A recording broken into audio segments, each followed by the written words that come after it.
Hey guys, tonight we are slipping through the crimson gates of China's Forbidden City, past the stone lions, the silence of thousands of rooms, and the chilling stillness of the inner court, to become one of the emperor's concubines. Yeah, you probably won't survive this, but hey, history's fun, right? So before you get comfortable, take a moment to like the video and subscribe, but only if you genuinely enjoy what I do here, and let me know in the comments, what city are you listening from? And what time is it right now? Dim the lights, maybe turn on a fan for that soft background hum, and let's ease into tonight's journey together. You're 14, maybe 15 years old. The year is something like 1730, give or take, in the middle of the Qing Dynasty. Your family, minor nobility or maybe low-level officials, has just received the highest honour and perhaps the darkest curse. You've been selected for the Emperor's concubine draft. It's exactly what it sounds like. They gather eligible girls from respectable families across the empire, line you up, and the court decides who stays. The rest go home. If you're still here, congratulations, you made the cut. Welcome to the Forbidden City. Your old name, your old life, your favourite place by the river, gone. You now exist in this sealed-off world behind 24-foot walls, a place that isn't quite real, not to the outside world. There's no going home. If you leave now, it's only one way.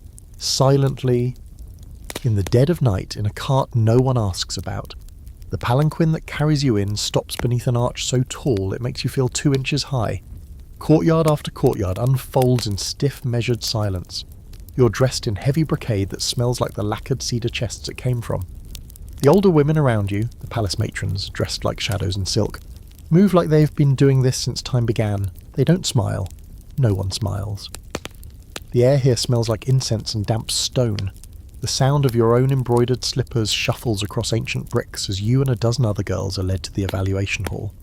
It's not called that out loud, of course, but the energy is unmistakable. You're lined up like decorative dolls and told to bow in sync. There's always a test. Someone's watching, someone's scoring. You quickly learn to breathe only when it's safe. You're told that here, your rank isn't girl anymore. It's lady in waiting. But you know the truth. This is a grooming ground. If you play the game well, you might become a concubine. And if you're truly exceptional, a consort. But don't get ahead of yourself. There are hundreds of women here already, each with sharper cheekbones and more practiced demureness than you. Some of them haven't spoken a true word in years. Your new quarters, if they can be called that, are in one of the lesser side halls. Down a corridor where the sunlight never really reaches. There are 4 beds in the room, 1 ceramic water basin, and a faded tapestry showing some mountain scene no one recognises anymore. The silence between the other girls is stiff and loaded. No one wants to be the first to speak. Why risk saying something stupid to someone who might outshine you tomorrow? At dinner, served on low lacquered trays, you learn another unspoken rule. Rank eats first. And right now, you have none. You sip your soup last, by which time it's lukewarm, and eat your rice in small bites. Not because you're polite, but because you're terrified of being watched. You are being watched. By the eunuchs who serve, by the older consorts who pass through with eyes like knives, and by each other. Later that night, under embroidered blankets that smell like camphor, you listen to the creaks and groans of an ancient palace settling into its bones. Somewhere, a bird cries out once and is silent. A bell chimes the hour. You wonder where the emperor sleeps. You wonder how many women he has. You wonder absurdly if he'll even remember your face if you ever get the chance to be summoned. You don't sleep. The next morning, a matron slaps a scroll against the doorframe and begins barking names. Yours is on the list. You're being summoned. Not to the emperor, not yet, but to the presentation courtyard. A practice run. You'll walk, smile, bow. They'll rate your gait, your complexion, your ability to stand still without twitching. No one tells you what the points are for. You only know that some girls get called again and others don't. At the presentation courtyard, beneath layers of ivory and gold, you walk slowly toward a dais where 3 older women sit, heads tilted like cranes. You smile, bow, try not to tremble. One of them nods, another makes a small mark on a bamboo slip. The third leans in and whispers something behind a silk fan. You don't know what she says, but it makes the others glance at you again, this time differently. When it's over, you walk back through the red lacquer gates, heart hammering in your throat. A girl beside you weeps silently. Another walks too fast and is snapped at. You keep your face still. Later that night, in the courtyard, You find a corner bench near the magnolia tree and finally let yourself breathe. The air smells sweet, briefly. But the peace doesn't last long. You overhear two senior consorts talking in clipped, careful tones. They're discussing the new batch, your batch. They laugh at how green you all are. "Won't last the season," one of them says. You don't know what she means, yet. And just as you're about to go back inside, you spot a figure watching from the shadows. A eunuch, a spy. His eyes meet yours for a split second, then vanish behind a carved screen. Welcome to the game. Fun fact: every 3 years during the Qing Dynasty, there was an official selection of palace women called the Elegant Women Selection. Families considered it an honour, even if it ended up being anything but. Also, fringe alert, some believe the palace selected girls based on astrological charts, matching celestial signs with the emperor's, compatibility by starlight, and zero say in the matter. And here's your first scholarly debate. Did the concubines live lives of luxury, or were they prisoners in silk? Some historians argue that the high-ranking consorts wielded real power. Others say even the empress was nothing more than a well-fed bird in a gilded cage. You're just getting started. Morning doesn't arrive here with sunbeams and bird song. It creeps in like a polite intruder, filtered through thick latticed screens and layers of gauze curtains that never fully open. You wake not because you've slept well, but because someone strikes a bronze bell near the dormitories. This dull tone vibrating through your bones. Today is different. You can feel it in the rush of whispers before your feet even hit the cold floor. Everyone's talking about the selection within the selection. That's where things get serious. Yesterday was for show. Today, the real game begins. You're dressed before the water. In the basin has fully settled. Today's robe is lavender silk with thread of gold peonies stitched across the sleeves. Borrowed elegance. Given to all candidates for their evaluation. It fits too tightly across the shoulders, like the palace is already trying to shrink you down to size. You line up again, this time in the outer court of the Hall of Benevolent Tranquility. The name is a joke. Nothing about this place feels benevolent, and tranquility is a distant dream. A row of officials stands behind intricately carved tables. Matrons call your names one by one. You walk forward, lower your eyes, bow at the right angle. Again, but this time there's an added twist. You're examined. Not just glanced over, examined. Like a rare object at auction. Your hands are turned over, your fingernails checked for signs of labour. Your teeth are inspected. One girl flinches and is immediately pulled aside by two eunuchs in dark robes. She doesn't come back. No one asks why. Then comes the talent demonstration, and you feel your stomach lurch. You've practiced for this. You learn to play the guqin, to embroider cranes that don't look like ducks, to write poetry about plum blossoms and distant mountains you've never seen. But nothing prepares you for doing it in front of 10 stony-faced ministers, a high-ranking eunuch with bleached eyebrows, and a consort who might be the emperor's favourite, if rumours are true. You pluck the strings of your guqin. Your fingers tremble. One note wobbles off pitch, but you keep going. You think of your father's face when you were chosen. That odd mix of pride and fear. You think of the girl who didn't come back. You play like your life depends on it. Because maybe it does. When you're dismissed, you bow again, twice, just in case, and walk backward before turning. Your legs feel like boiled noodles. Back in the dormitory, no one says anything. The silence is louder than gossip. Every girl is calculating who stood tall, who stumbled, who might be eliminated tomorrow. That night there's a change in the air. A scroll is nailed to the outer wall, names inked in delicate calligraphy. You scan the list. Your eyes crawl down the page, skipping past names that aren't yours until, yes, there. You made it. The final group. You're now officially entered into the emperor's harem. Still at the lowest rank, but technically you're a concubine.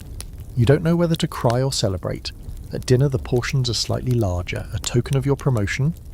There's even dessert. Lotus seed cakes with sweet bean paste shaped like little fish. You chew carefully. Paranoia comes quickly in the inner court. Poison doesn't have a taste, they say. Some girls won't even touch the cakes. You eat yours anyway. Not because you're brave, but because you're too tired to care. Later in the baths, steam rises from copper tubs as the girls whisper behind cupped hands. You hear someone joke about a concubine who once tripped in front of the emperor and was never seen again. Laughter, sharp and nervous, fills the chamber. Even jokes here carry sharp edges. You learn from one of the older girls that ranks within the harem are more complicated than they appear. It starts with Guiren, noble lady.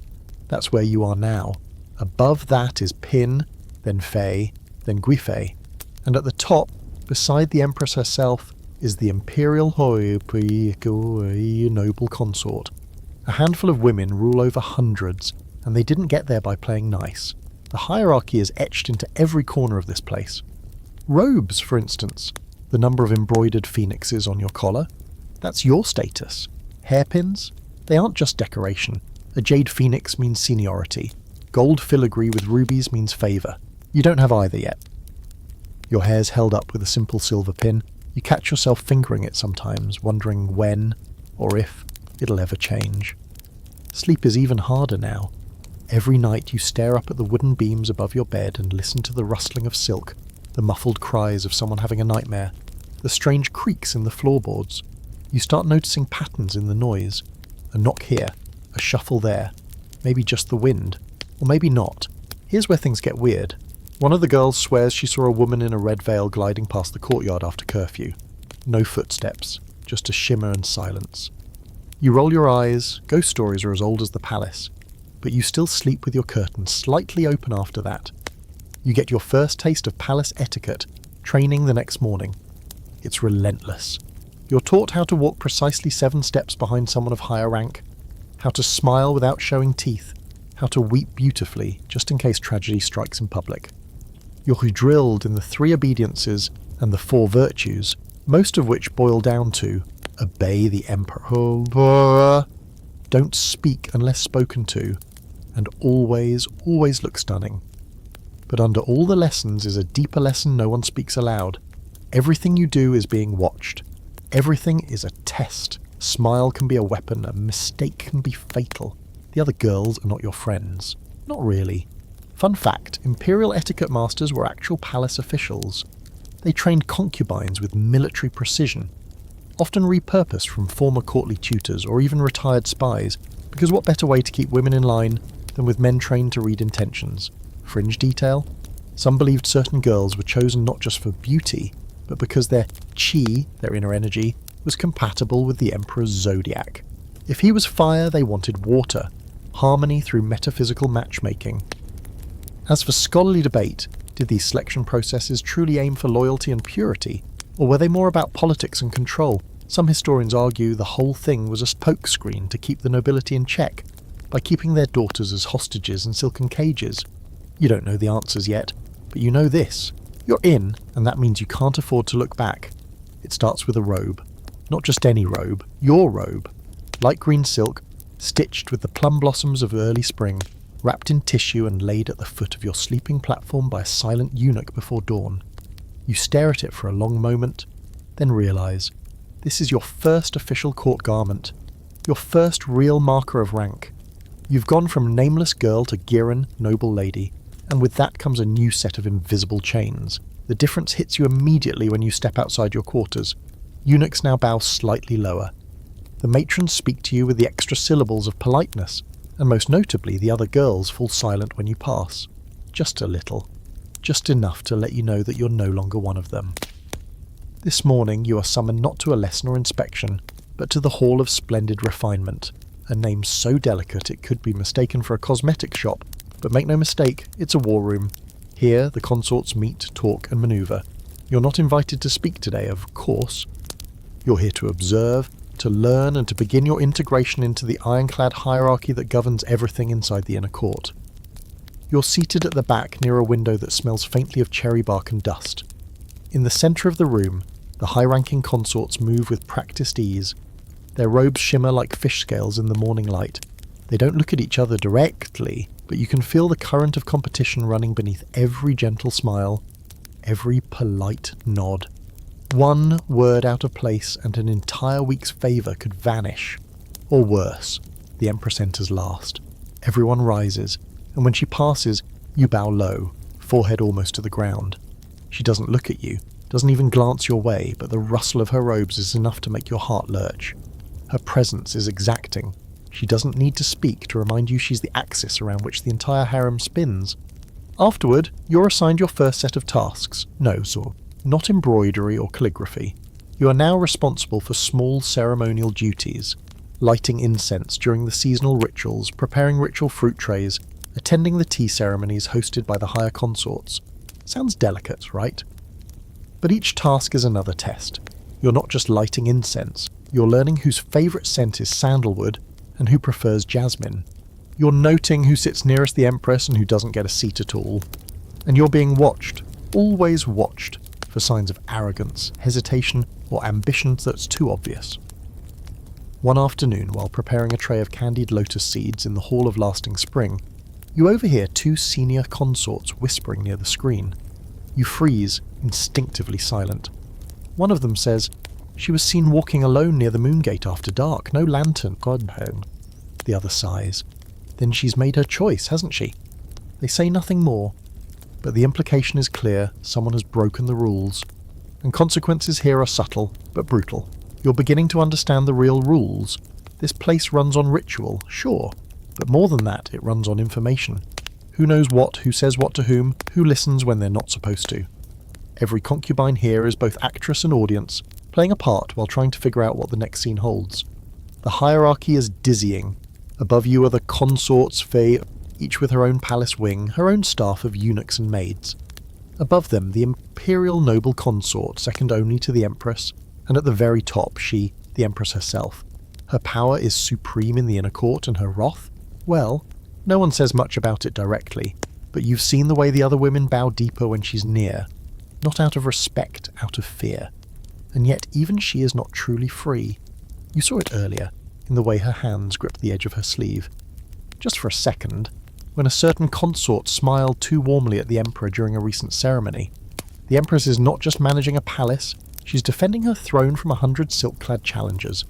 Speaking of silk, your own wardrobe is now managed by a low-ranking eunuch named Jin. He's young, with quick eyes and a tongue that seems permanently bitten. But he's smart, and that makes him dangerous. He tells you which robes to wear depending on who might be present. "Don't wear green near Consort Hui," he says one morning unprompted. "She favours it. She'll think you're mocking her." You don't ask how he knows this. You just change. Jin also tells you something strange. Never whistle in the West Garden. It seems random until you hear a story from another girl that same week about a concubine who once did, only to fall violently ill days later and be taken away in the middle of the night. "The garden doesn't like sound," Jin whispers, his tone half serious. "Not that kind. Yes, you're starting to collect the palace's quirks, the North Hall's mirrors that fog over without reason, the red pavilion that's always empty, yet always swept clean, the eunuch who walks with no shadow. Are these superstitions? Probably. But superstition and survival go hand in hand here. Fact break. The ranks of concubines weren't just symbolic, they dictated how many servants you had, how much money you received, how many dishes were served at your meals, and even the number of characters in your title. The empress had 12 ceremonial dishes per meal. Right now you get 4, fringe fact. Some concubines believed that sleeping with specific jade ornaments under their pillows would bring the emperor's favour in dreams. A bizarre belief, but one that spread like wildfire. Dream favour was considered better than actual favour, less messy and less dangerous. And here's tonight's scholarly debate. Was the strict harem hierarchy created to maintain order, or to weaponize competition among women so they'd never unify? Some scholars suggest it was both. A way to keep the court running smoothly, while ensuring its occupants were too busy watching each other to ever look outside.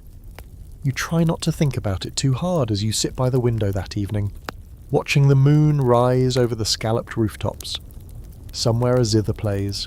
Somewhere else, a girl is weeping into her sleeve, and you sip your tea, count your breaths, and remind yourself you're still here.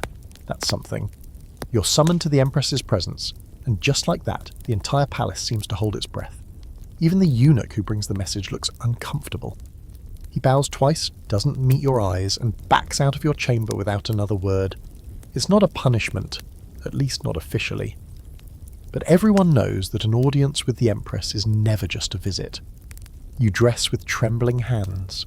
Your best robe, pale blue with cranes embroidered at the hem, doesn't feel grand enough, but it's all you have. Jin, your quick-eyed eunuch, helps arrange your hair into the proper style for your rank. He slips a pearl-tipped pin in with extra care. "Don't speak first," he mutters, tugging your sleeve straight. "And whatever you do, don't look her in the eye unless she permits it." The walk to her palace feels longer than usual. You pass under ancient archways, along stone paths swept so clean they might have been licked.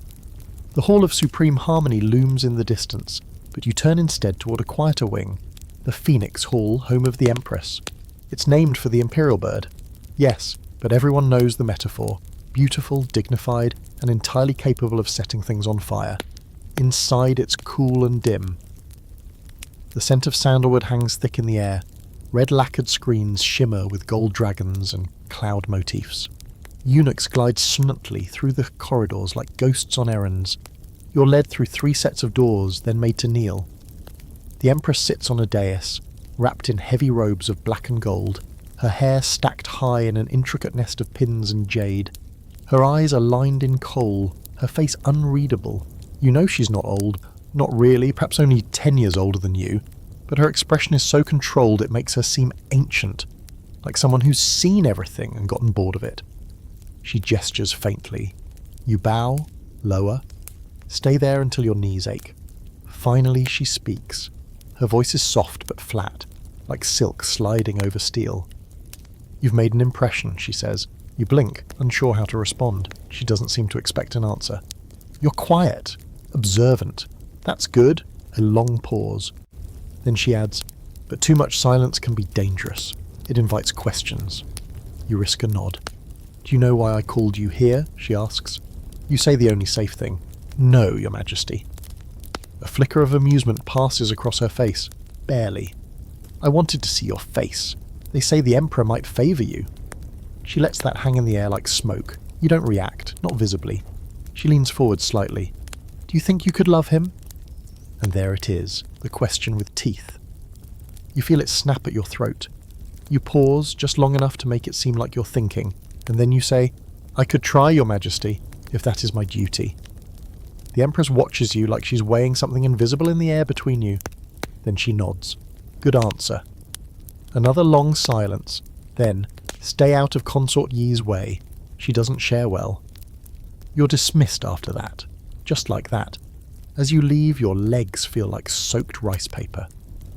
The moment you're back in your own quarters, you collapse onto the silk cushion and stare at the floor. You said the right things, you think, you hope. You don't see the Empress again for several weeks, but her shadow looms large. You hear her name whispered at tea, invoked in conversations that trail off when you approach. You learn that she was once the Emperor's favourite herself, not just a consort, but the first he ever chose.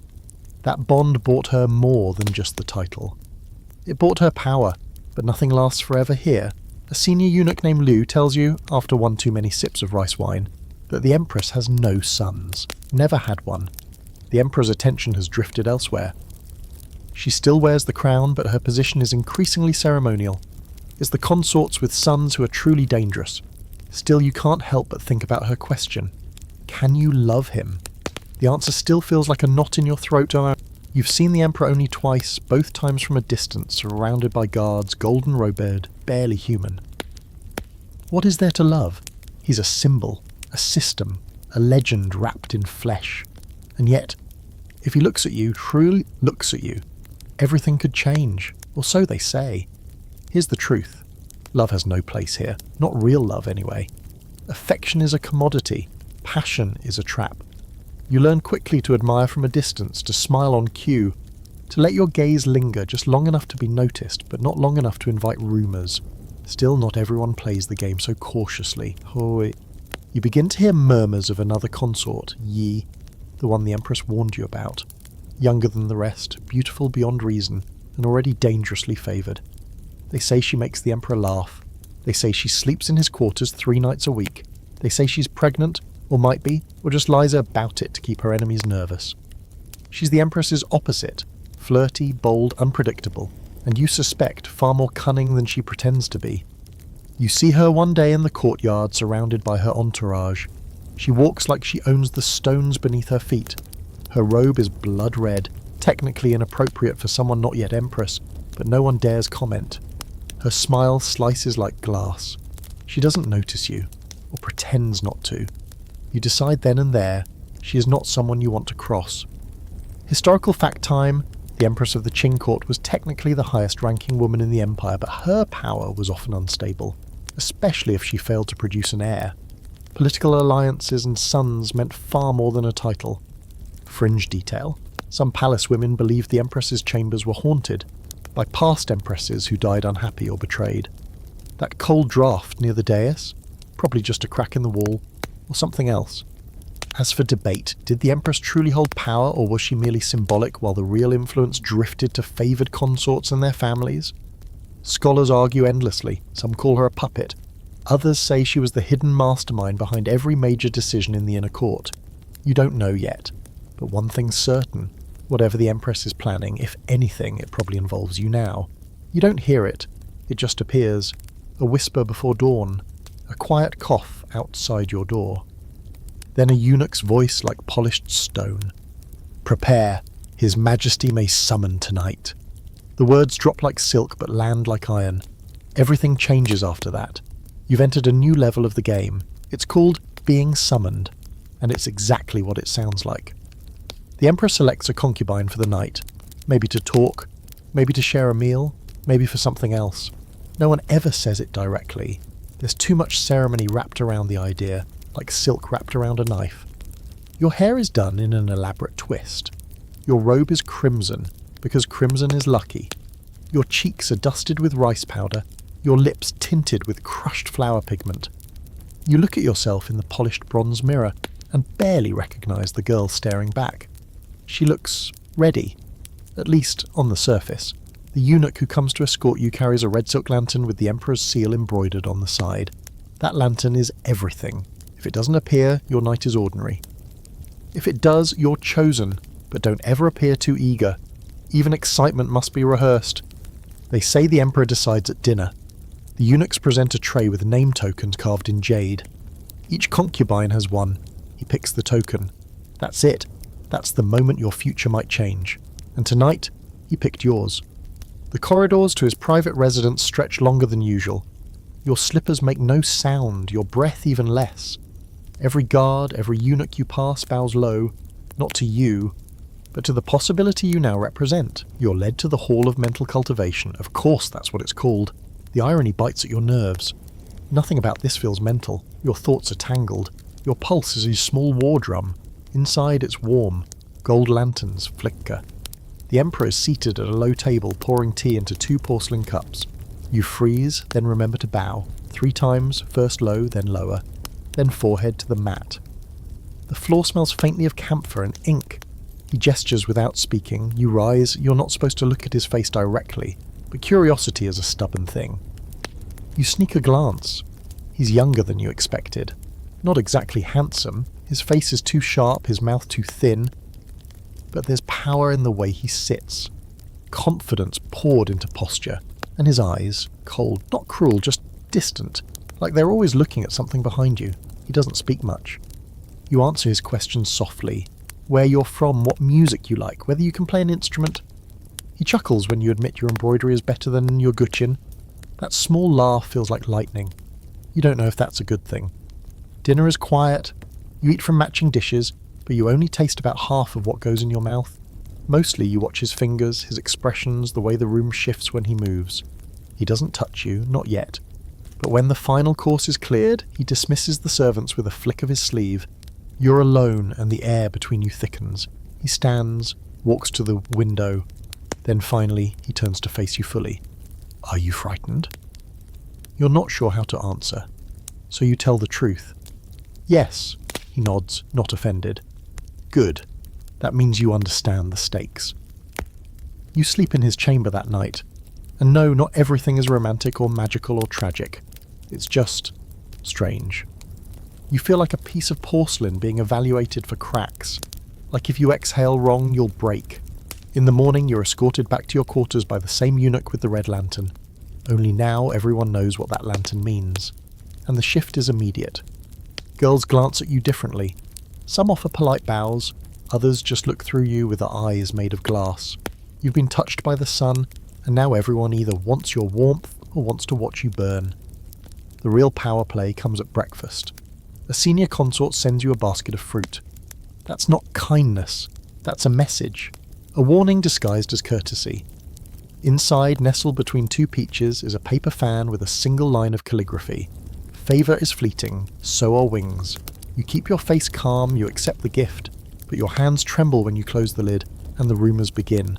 By noon it said you were in his chamber all night, that he kissed your forehead, that he gave you a bracelet. None of it is true, except for the part where you were there. That's the only fact that matters now. You see Consort Yi the next day. She passes you in the courtyard, flanked by two maids with matching jade combs. She doesn't speak, but her smile is surgical, sharp enough to draw blood. You bow. She doesn't return it. Your world is shifting under your feet, and yet there's no time to process it. Your duties continue. Rituals, tea ceremonies, and the endless game of appearing pleasant while plotting survival. You start keeping a secret journal, just a few lines each night, hidden beneath the floorboards. Nothing risky, just words that keep your sanity from leaking out your ears. The palace begins to feel smaller and bigger at the same time. More eyes, more whispers, but also more power. Eunuchs ask if you'd like hot water first. A cook sends extra sesame cakes. A matron corrects another girl for standing before you. It's not real power, not yet, but it's a taste, and every taste comes with a price. Historical fact, in the Qing court, concubines were bathed and perfumed before being presented to the emperor, then carried, literally carried by eunuchs to his chambers to avoid contact with any impurity. Dignified? Debatable. Fringe detail. There was a belief that if a concubine conceived a child on her first night with the emperor, she'd bear a genius. Palace midwives kept secret herbal concoctions to subtly increase or decrease those odds. Scholarly debate. Some argue concubines had agency in seducing or resisting the emperor, while others claim they were passive pawns with no say. The truth, like most things in history, lies somewhere in the fog between. You survived your first summoning. Now comes the harder part, surviving what follows. It's amazing how fast a palace can turn into a maze once people start whispering your name behind fans. You walk the same courtyards, past the same pavilions, hear the same water trickle through marble fountains, and yet now every glance feels heavier. Every ticklance seems deliberate. The walls have ears, yes, but they also have tongues, and they're starting to talk. Word spreads faster here than light, faster than reason even. 2 nights ago, you were nobody. Now, you're the one he summoned. That's what they call you. Not your name, just your status. A place in the emperor's bed has earned you 100 eyes and 0 trust. You see it clearly at breakfast. There's a new girl at your table, one of the junior consorts. She refuses to meet your gaze and takes bites that are just a little too slow, like she's concentrating on being graceful. Her hands are shaking.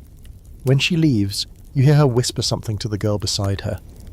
The other one gives you a quick look and nods. You don't need to hear the words. The message is clear. Watch her, and you do the same. You start to notice things. Who enters the tea pavilion at odd hours? Who lingers a moment too long in front of the Empress's hall? Who has a fresh bruise on her wrist she's trying to hide under her sleeve? You stop trusting anyone who speaks first. You smile more, bow lower, say less.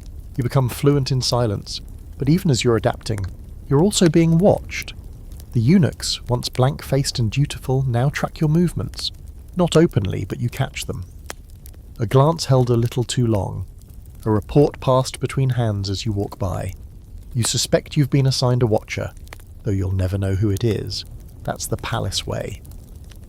One morning, you wake to find a scroll on your lacquer table. It's a poem, elegant, simple, unsigned. But the brushwork is fine, expensive, imperial. You know who it's from. There's no seals, no name, but it doesn't need one. The calligraphy itself is a signature. Your hand shakes as you roll it back up. You hide it beneath your sleeping mat. You can't keep it in the open, not because you're afraid of what it means, but because of who else might find it. A eunuch named Cheng begins delivering your meals personally. He says little, but he always brings something extra, a sweet, a plum, a tiny pouch of dried osmanthus blossoms. He never explains, and you never ask, but one day, sir, he lingers by your door just a second too long, then murmurs, "You're being tested." Then he leaves. You don't sleep much after that. You think about who might be behind the test. The Empress? A rival consort? The Emperor himself? Or is this simply the next part of the process? The slow chipping away of your edges to see what shape remains underneath. And then comes the moment that confirms it's it. You're summoned not to the emperor, but to the chamber of tranquil reflection, which is ironic, because there's nothing tranquil about it. This is where palace women are interrogated. Not punished necessarily, just questioned. Pried open like clams. You're not accused of anything, of course. That's not how it works. The eunuch at the door tells you it's a routine check. You're offered tea, asked polite questions about your background, your family, your opinions on music, on politics. It's not what they ask, it's how they ask it, and what they already know. How well do you remember your tutors? One of the men asks, eyes flicking toward your hands. Did your father ever express dissatisfaction with the court? You keep your answers light, measured. You don't fumble, and that's what saves you. When you're dismissed, you're told you passed. Passed what exactly? The next day your quarters are upgraded. Nothing major, just a new location, closer to the emperor's private wing, a softer sleeping cushion, a better view of the garden. A red lantern hung outside your door at night. That lantern means you're a potential favourite now, but here's the catch. The higher you rise, the more dangerous the air becomes. You're invited to tea with two senior consorts. Their robes are works of art, their conversation soft as clouds. One compliments your posture, the other comments on your natural grace. It all sounds lovely, until the younger of the two leans in and says, voice syrupy, "Of course, favour is like rain. It touches everyone, briefly." You smile and pretend you don't feel the warning buried in the compliment. Later, one of your maids stumbles into your room with shaking hands. Her face is pale, her voice is barely audible. She found a bundle of herbs tucked beneath your bedding. Harmless-looking leaves, but too familiar. It's mugwort, and too much of it can prevent pregnancy. Someone is trying to frame you. If the emperor believes you're preventing conception, actively or passively, that's it. Your career is over. Worse. You might be removed from court entirely, quietly, permanently. You burn the herbs, say nothing, report nothing. But now you know someone's trying to destroy you before you even become a threat. Fun fact, the emperor's nightly choices were recorded in actual ledgers. Yes, by name, date, and even the specific hour of bedchamber attendance. Everything was monitored, carefully, officially. Nothing was left to chance. Fringe detail. It's said that some concubines carried small sachets of dried butterfly wings, believing it would make their dreams sweeter, and ensure that the emperor dreamed of them too. Poisonous and impractical? Probably. But desperation makes people creative. Scholarly debate. Did concubines wield more influence through intimate access? Or were they strategically pitted against one another to neutralize their power? Some argue the entire harem was a machine built not for companionship, but for control. You stare at the red lantern that night. It sways gently in the breeze, casting a flickering circle of light against your door. You're inside the circle now, but so are the knives. You start walking the palace gardens at night. Not far, not recklessly, just a few slow circles along the stone paths beneath the moonlight. It's the only time when the courtyards breathe. No protocol, no forced smiles, just silence thick enough to hide inside. The magnolia trees cast long shadows across the tiled paths, and the sound of your own footsteps seems too loud, like they don't belong to you anymore. Your favourite place becomes the Moon Garden, a lesser-known courtyard with an old fish pond and a cracked stone bridge. The koi swim like they know secrets, glittering beneath the surface, circling in lazy spirals as if nothing's wrong. You envy them. No ranks, no gossip, no one trying to slip dried herbs under their pillows. And then, one night, you see something. It's not dramatic. It doesn't scream. It doesn't float or shimmer. It just is. A figure, sitting near the stone bench you usually occupy, draped in red silk, the veil hanging low over its head. Still, silent. You blink once and it's still there. You blink again and it's gone. You don't scream, you don't run, you just stand there rooted, until your breath slows enough to walk away without trembling. Later you ask Jin, your attendant, if the Moon Garden has a history. He blinks. Plenty of them do. Why? You keep your voice calm. I thought I saw someone there, in red. He pauses, then lowers his eyes. Some say it was once the favourite place of a consort who wore red every day, even though it was forbidden. The emperor noticed her. Others didn't like that. She vanished one winter morning. They say she still waits, hoping he'll return. You give a soft laugh, because you're supposed to. A ghost story? He just shrugs. In this place? Sometimes the dead have more freedom than the living. You don't visit the moon garden for a week after that. But you do start watching your own reflection a little more closely. In water, in polished bronze, even in someone's eyes across the table. Because something has shifted. Not just around you, but inside. Your dreams start to change too. They come in fragments. Flashes of corridors you don't remember walking, voices whispering your name, your own footsteps chasing you. Always behind you but never catching up. You wake with your heart racing and your hands curled into fists. One night, you wake sobbing and have no idea why. You're not alone. Dreams are a currency in the harem. Every concubine has them. Some claim they're prophetic, others say they're warnings. The palace is full of old souls, after all. Souls that remember, even if history doesn't. At one tea ceremony, a girl named May, soft-spoken, sweet, and always exactly polite enough, asks if anyone has seen the mirror ghost. The others freeze. Even the tea steeps in silence. No one speaks of that, an older noble lady says, almost too quickly. May lowers her eyes. I only saw her once, in the bronze mirror in the second pavilion.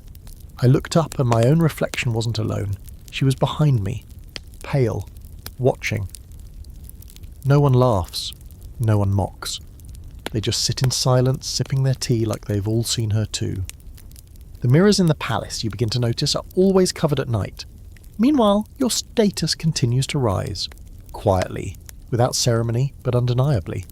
You're called to more ceremonies, asked to serve tea to higher-ranking consorts, assigned additional attendants. The empress doesn't summon you again, but you feel her presence behind things, a string pulled here, a nudge there. She's watching your rise just as carefully as your enemies are, and your enemies, they're multiplying. One girl slips on the stone steps and dislocates her shoulder. Coincidence, maybe, but you saw another girl turn just slightly, just enough to block her view of the slick tile. Not direct sabotage, nothing provable, just a little rearrangement of fate. You're invited to visit the Pavilion of Still Waters, home of Consort Yi. You say yes, because to say no would be a declaration of war. Her rooms are exquisite, lanterns carved like lotus blossoms, ivory screens, scented wood smoke curling upward in delicate spirals. She greets you with a smile that could pierce armour. You talk of music, of the changing seasons, of nothing at all, until she says softly, "You're different from the others." You tilt your head. How so? You don't pretend to be harmless. She smiles wider. That's refreshing. She serves you tea herself. Not the attendants, her. You drink it, of course, because refusing would be suicidal. It tastes of jasmine and something darker. You should be careful, she says after a sip. The Emperor's favour burns bright, but it also attracts moths, and fire doesn't care who it consumes. You bow. Thank you for the advice, she chuckles. Oh, I wasn't warning you, I was warning myself. Later that night, you find the tips of your fingers stained yellow. You wash them 3 times. The colour doesn't fade until morning. You begin to speak less, listen more, and you learn things. That one of the higher-ranking consorts has a brother in the Ministry of Rites. That another writes secret poems she burns after reading them aloud to herself. That one of the junior maids knows how to unlock nearly every chamber door. Information is power, but it's also poison, and you're learning how to drink slowly. Historical fact for the night. In the Forbidden City, mirrors were often made of polished bronze, but at night they were commonly covered with silk or paper screens to keep spirits from crossing over. Fringe detail. Bone concubines believed placing a knife under their pillow would protect them from nightmares, or worse, from visiting ghosts of jealous rivals. Of course, knives were forbidden in the inner court, which made them all the more valuable. And here's your scholarly debate. Were stories of ghosts and apparitions in the Forbidden City simply hysteria bred from confinement, or were they politically useful tools, used to manipulate, isolate, and control the women of the harem? You don't know, but that red-hooded figure still lingers in the corner of your mind. You haven't told anyone, and you won't. In this place, the scariest thing isn't the ghosts, it's how quickly you learn to live with them. It happens slowly, like mist rising from stone. First one visit, then another. The Emperor begins to summon you regularly, not every night, and never with ceremony, but enough that the pattern becomes undeniable. The red lantern outside your quarters no longer surprises anyone. Eunuchs pass you with lowered eyes. Mai's bow deeper. And the other concubines? They go quiet when you walk past. This is what they all wanted. The attention, the favour, the power that comes with proximity. You're getting it. And yet you don't feel victorious. You feel like you're standing on thin ice, listening for the first crack. With favour comes danger, and everyone knows it. The inner court is a pond full of beautiful fish. But now you're the one the heron is watching. If the emperor favours you too much, it upsets the balance. That means someone, maybe everyone, is thinking about how to fix that imbalance. Some girls try flattery. One starts leaving compliments for you disguised as casual conversation. Your robes are always so tasteful. The emperor must enjoy your poetry. Whoa. You smile, nod, say thank you, and you don't trust a word of it. Others choose the opposite path. Snide comments. An accidental bump in the corridor. One girl steps in front of you during a ceremony as if you're invisible. You don't react. You've learned not to. What they want is a reaction. What they need is a mistake. Still, the tension is constant. Even at night, even when the emperor is speaking to you with surprising softness, your mind races. You never quite relax. You learn to smile while counting seconds, laugh while measuring distance, breathe while analysing everything he says. Because everything matters now. The tone of your voice, the scent you wear, whether you sip your tea before or after he does. And the strangest part? Sometimes the emperor is kind. He asks you questions about your childhood, what games you played, if you were afraid of the dark. He listens, he seems human, for a while, until he doesn't. Once you ask him a question in return, just one, about a poem he once wrote. It was copied and displayed at court years ago. He narrows his eyes slightly, as if surprised you read it. That was a long time ago, he says. I no longer write. You nod, you don't press, but something in his voice, bitter, distant, sticks with you. Later, as you prepare to return to your quarters, he tells you to wait. You're clever, he says. I don't mind that. Just don't get greedy. You bow deeply. I'm honoured by your favour. He studies you a moment longer, then waves you away. The message is clear. This is a gift. It can be taken back. By now, you've stopped sharing details with anyone. You don't tell your attendants what the emperor said, or how he looked, or what he gave you. You lock everything inside. Even Jin, your closest confidant, says less these days. You know it's for your protection. The less he knows, the safer you both are. One afternoon, a gift arrives. It's a silk bracelet, hand-painted, exquisite, a clear sign of favour. You don't wear it. Not immediately, you wait. You wait to see who notices. Because gifts are never just gifts, they're announcements. Sure enough, by nightfall, 3 other girls are conveniently in your path. One asks where you got the bracelet. Another compliments your taste, though the look in her eyes says she'd burn the silk if given half the chance. The third, she just stares, doesn't speak, just looks at your wrist like it's a noose. You feel it coming, the shift, and it comes, not with fanfare, but through the quiet collapse of someone else. One morning, consort Wrong, once favoured, once feared, is suddenly ill, very ill. Whispers say she collapsed in the pavilion after breakfast. Others say she had a vision of her dead sister and hasn't spoken since. You know better. Her maid tells you the truth in a moment of panic. She was poisoned. Not killed, just weakened, humiliated. That's how they do it here. Remove, but don't destroy. Make them disappear without making a scene. Consort Wrong is moved to the medical quarters. She won't return. You didn't do it. You had nothing to do with it. But the timing is perfect, and now people start treating you as if you did to do it. Which, in the Forbidden City, is basically the same thing. You're assigned an additional servant. Your meals are tasted first. The older matrons start addressing you with a formality that's just a breath short of fear. And still, the Emperor's summons continue. But now his tone shifts. He speaks less, watches you more. One night he falls asleep beside you, and you lie awake staring at the embroidered ceiling, listening to his breathing and wondering what he dreams of, whether he trusts you, whether he trusts anyone. In the garden the next day, you see something strange. A paper crane, folded and balanced perfectly on a branch. It wasn't there before, and it shouldn't be there at all. Paper isn't allowed in that part of the garden. Too easily caught by the wind, too easily burned. You take it down, it unfolds in your hand. 3 characters, not yet safe, you burn it with your incense. Fun fact, imperial concubines in the Qing court could not leave the Forbidden City unless they were dismissed from service or accompanied on official journeys. Most lived their entire lives within those walls. Fringe detail, the emperor's eunuchs sometimes used folded paper animals as secret codes, passing messages between women and factions without ever speaking. The shapes, colours and placement each carried meaning. Scholarly debate. Was the emperor truly in control of the harem's politics, or was he merely the centrepiece of a system that ran itself? Some believe he was indifferent, allowing the court women and eunuchs to police themselves. Others think he manipulated every outcome, including their downfalls. You begin to wonder the same, because it's getting harder to tell whether you're rising or being pulled into the centre of something far more dangerous.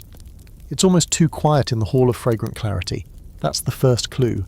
You've visited this part of the palace dozens of times, usually to attend poetry recitations or sip tasteless ceremonial tea while pretending not to eavesdrop. But today, the echo of your footsteps sounds louder than usual. There are no attendants sweeping the floors, no idle conversation humming beneath the stillness, just you, your assigned maid 2 paces behind, and a sense that something's waiting just to turn out of sight. And it is. You're here under the pretense of delivering a gift. Sweet lotus seeds from the emperor's private kitchen, a gesture of grace to one of the lesser-ranked consorts recovering from a minor illness. But the real reason you're here? You're being tested. Again, there's always a test. You knock, wait, enter. The consort in question, Lady Shen, is reclining against a pile of brocade cushions, looking pale but not sick. She smiles, thin-lipped, as you set the tray down. "His Majesty is thoughtful," she says softly. Then her eyes flick to your bracelet. "He favours you now." You say nothing. She picks up a lotus seed, rolls it between her fingers. "Did you know, once, long ago, a concubine gifted the emperor a dish of lotus seeds like these? He ate them, smiled, told her they were delicious. She pops one into her mouth, chews, swallows. He was dead by morning." The air seems to shift. "I'm sure these are safe," she adds sweetly. "After all, you brought them." The smile she gives you after that is not soft, not sweet. It's surgical. You bow, excuse yourself, and don't breathe until you're back outside. You know now, she wasn't warning you. She was threatening you. And the implication was clear. If you ever bring the wrong dish or the wrong word, you'll be blamed, whether it was your fault or not. You make a mental note to avoid the Hall of Fragrant Clarity for at least a week. Back in your quarters, the mood is uneasy. One of your maids, Lynn, has been quiet all day. You finally pull her aside, ask what's wrong. She hesitates, then confesses. She was stopped in the corridor earlier by a high-ranking eunuch who asked about your routines. What you eat, when you sleep, who you speak to. You ask which eunuch. She just whispers, "The one with the red scar behind his left ear." You know who she means. That night you check your tea for bitterness before drinking. You also switch your pillow with one from storage just in case. The truth is, the more the emperor favours you, the more you're blamed for everything else. Lady Zhao trips during a festival procession. People whisper it was your fault. Consort Yi gets a minor illness. Somehow it circles back to you. Even when you do nothing, your name is folded into the story. That's what favour is. A spotlight with teeth. Then comes the sudden collapse. Not yours, someone else's. A young concubine. Barely a month in the palace. Collapses during her embroidery lesson. She convulses. Foams at the mouth. Dies before anyone can lift her off the floor. Poison, the eunuchs whisper. A mistake, they insist. She probably ate something spoiled.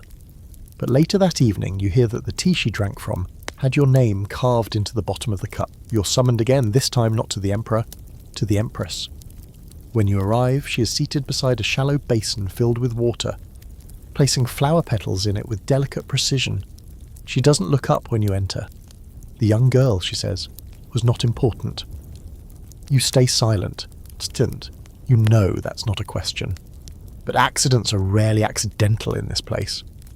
She finally turns to face you. You're getting attention. That's dangerous. So tell me, how do you plan to survive it? You swallow, you choose your words carefully. "I plan to be useful, Your Majesty. To you, to the Emperor, to the court." Her expression doesn't change. Everyone says that. You bow your head. "I mean it." She studies you for a long moment. Then she says, almost to herself, "Favour is like wine, sweet at first, but too much and everyone wants to drown you in it." She dismisses you with a flick of her fingers.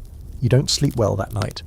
There's something about the girl's death that doesn't sit right. She wasn't a threat. She had no rank, no favour. And yet someone went through the trouble of using your name on the cup.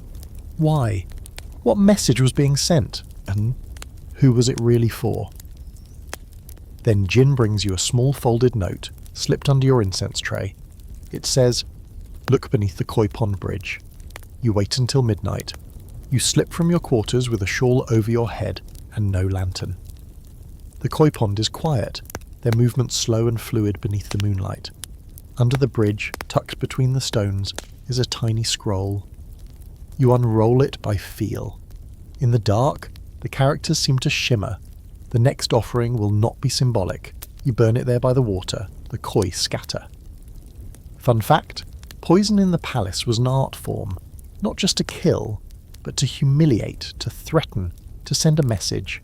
Bitter almonds, crushed seeds, even powdered lead in cosmetics. And always someone else to take the blame. Fringe belief. Some women believed keeping gold coins in their sleeves would draw away poison, as the metal was thought to absorb harmful substances. There's no proof it worked, but there is proof women kept them anyway. Scholarly debate. Were poisonings in the palace the result of a broken system, or the natural evolution of a closed society where women had power but no freedom? Some say it was the only rebellion they had left. Others say it was control, plain and simple. You return to your chamber and sip plain water. You're not afraid anymore. Not exactly. But you're watching everyone, because now you know no one in the palace dies by accident. There's an unspoken ritual among the older concubines. If you survive your first year in the Forbidden City without scandal or disgrace, someone, usually a woman whose face no longer betrays emotion, will offer you a piece of advice. Not out of kindness, not even out of solidarity. It's more like pity, carefully veiled behind tradition. And this morning it's your turn. You're summoned to the Eastern Tea Hall, not a place you frequent. It's quieter here, more faded. Walls once lacquered to a high shine, now slightly dulled by decades of incense and resentment. Lady Ping is waiting. She's not beautiful, not anymore, but there's a gravity to her presence, like even the floor remembers to respect her.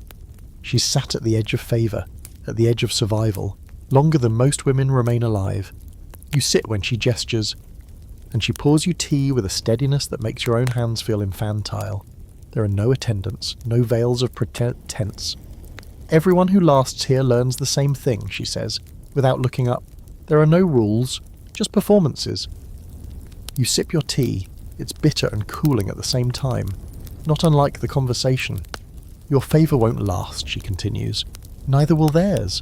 One day another girl will smile at the emperor just spoken, and everything you built will shatter like porcelain. You want to disagree, you want to say something about loyalty or intelligence or charm, but you don't.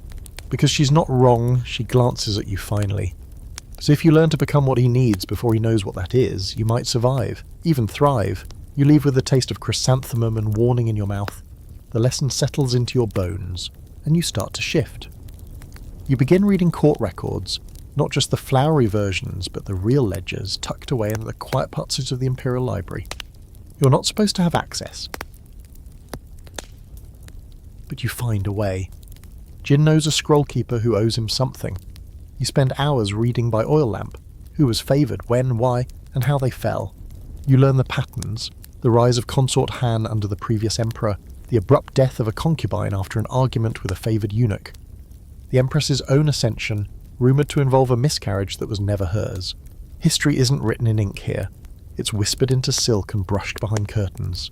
Meanwhile, in the waking world, you play your role to perfection. You attend ceremonies with the right amount of reverence. You compliment the right consorts. You laugh once, but not too loudly. At the emperor's cleverest story, you know when to weep and when to be silent. You've become fluent in this artificial language of glances and gestures and coded compliments, and still, the pressure builds. Someone's watching you again. You notice subtle things, a shadow in the corridor that vanishes before you round the corner. Your slippers moved half an inch from where you placed them. A single red petal in your tea one morning. Tiny things, easily explained, easily dismissed. But not by you. You ask Jin to watch your quarters at night. He hesitates, then nods. There are eyes, he says softly, but not all of them human. He doesn't elaborate, and you don't press. You've both seen too much to mock superstition now. One night you're summoned, not to the emperor, not to the empress, but to the Palace of Tranquil Longevity. It's where the emperor's mother resides, the Grand Empress Dowager. This is new. You've never seen her up close, only at festivals, seated behind a gilded screen, her face half concealed by the shadows and jewels. She is old, older than anyone should be, some say, but her mind is as sharp as her cheekbones. Her hall is darker than the others, quieter, no flowers, just wood and stone and the faint smell of medicinal herbs. You kneel, wait, don't tabor. She appears without ceremony, without entourage, just an old woman in a high-collared robe, her hair like a crown of white lacquered thread. She stares at you for a long moment, then says, "You are not what they expected."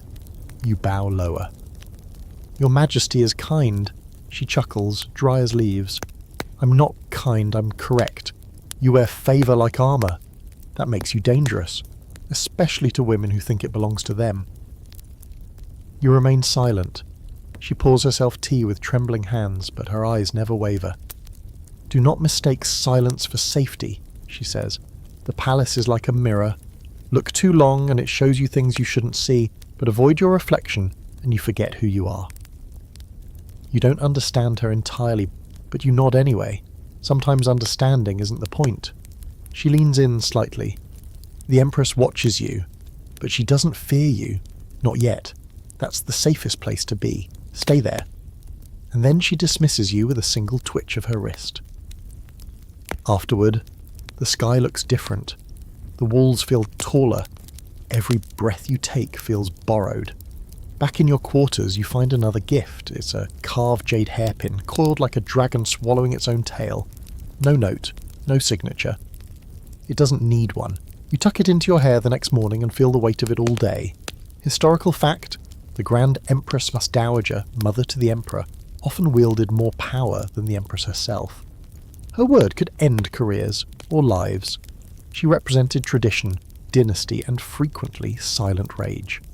Fringe belief, as some said that the Grand Empress Dowager knew when each concubine would die. She would summon them for tea days or weeks before, just to see how they looked before fate collected its toll. And the scholarly debate?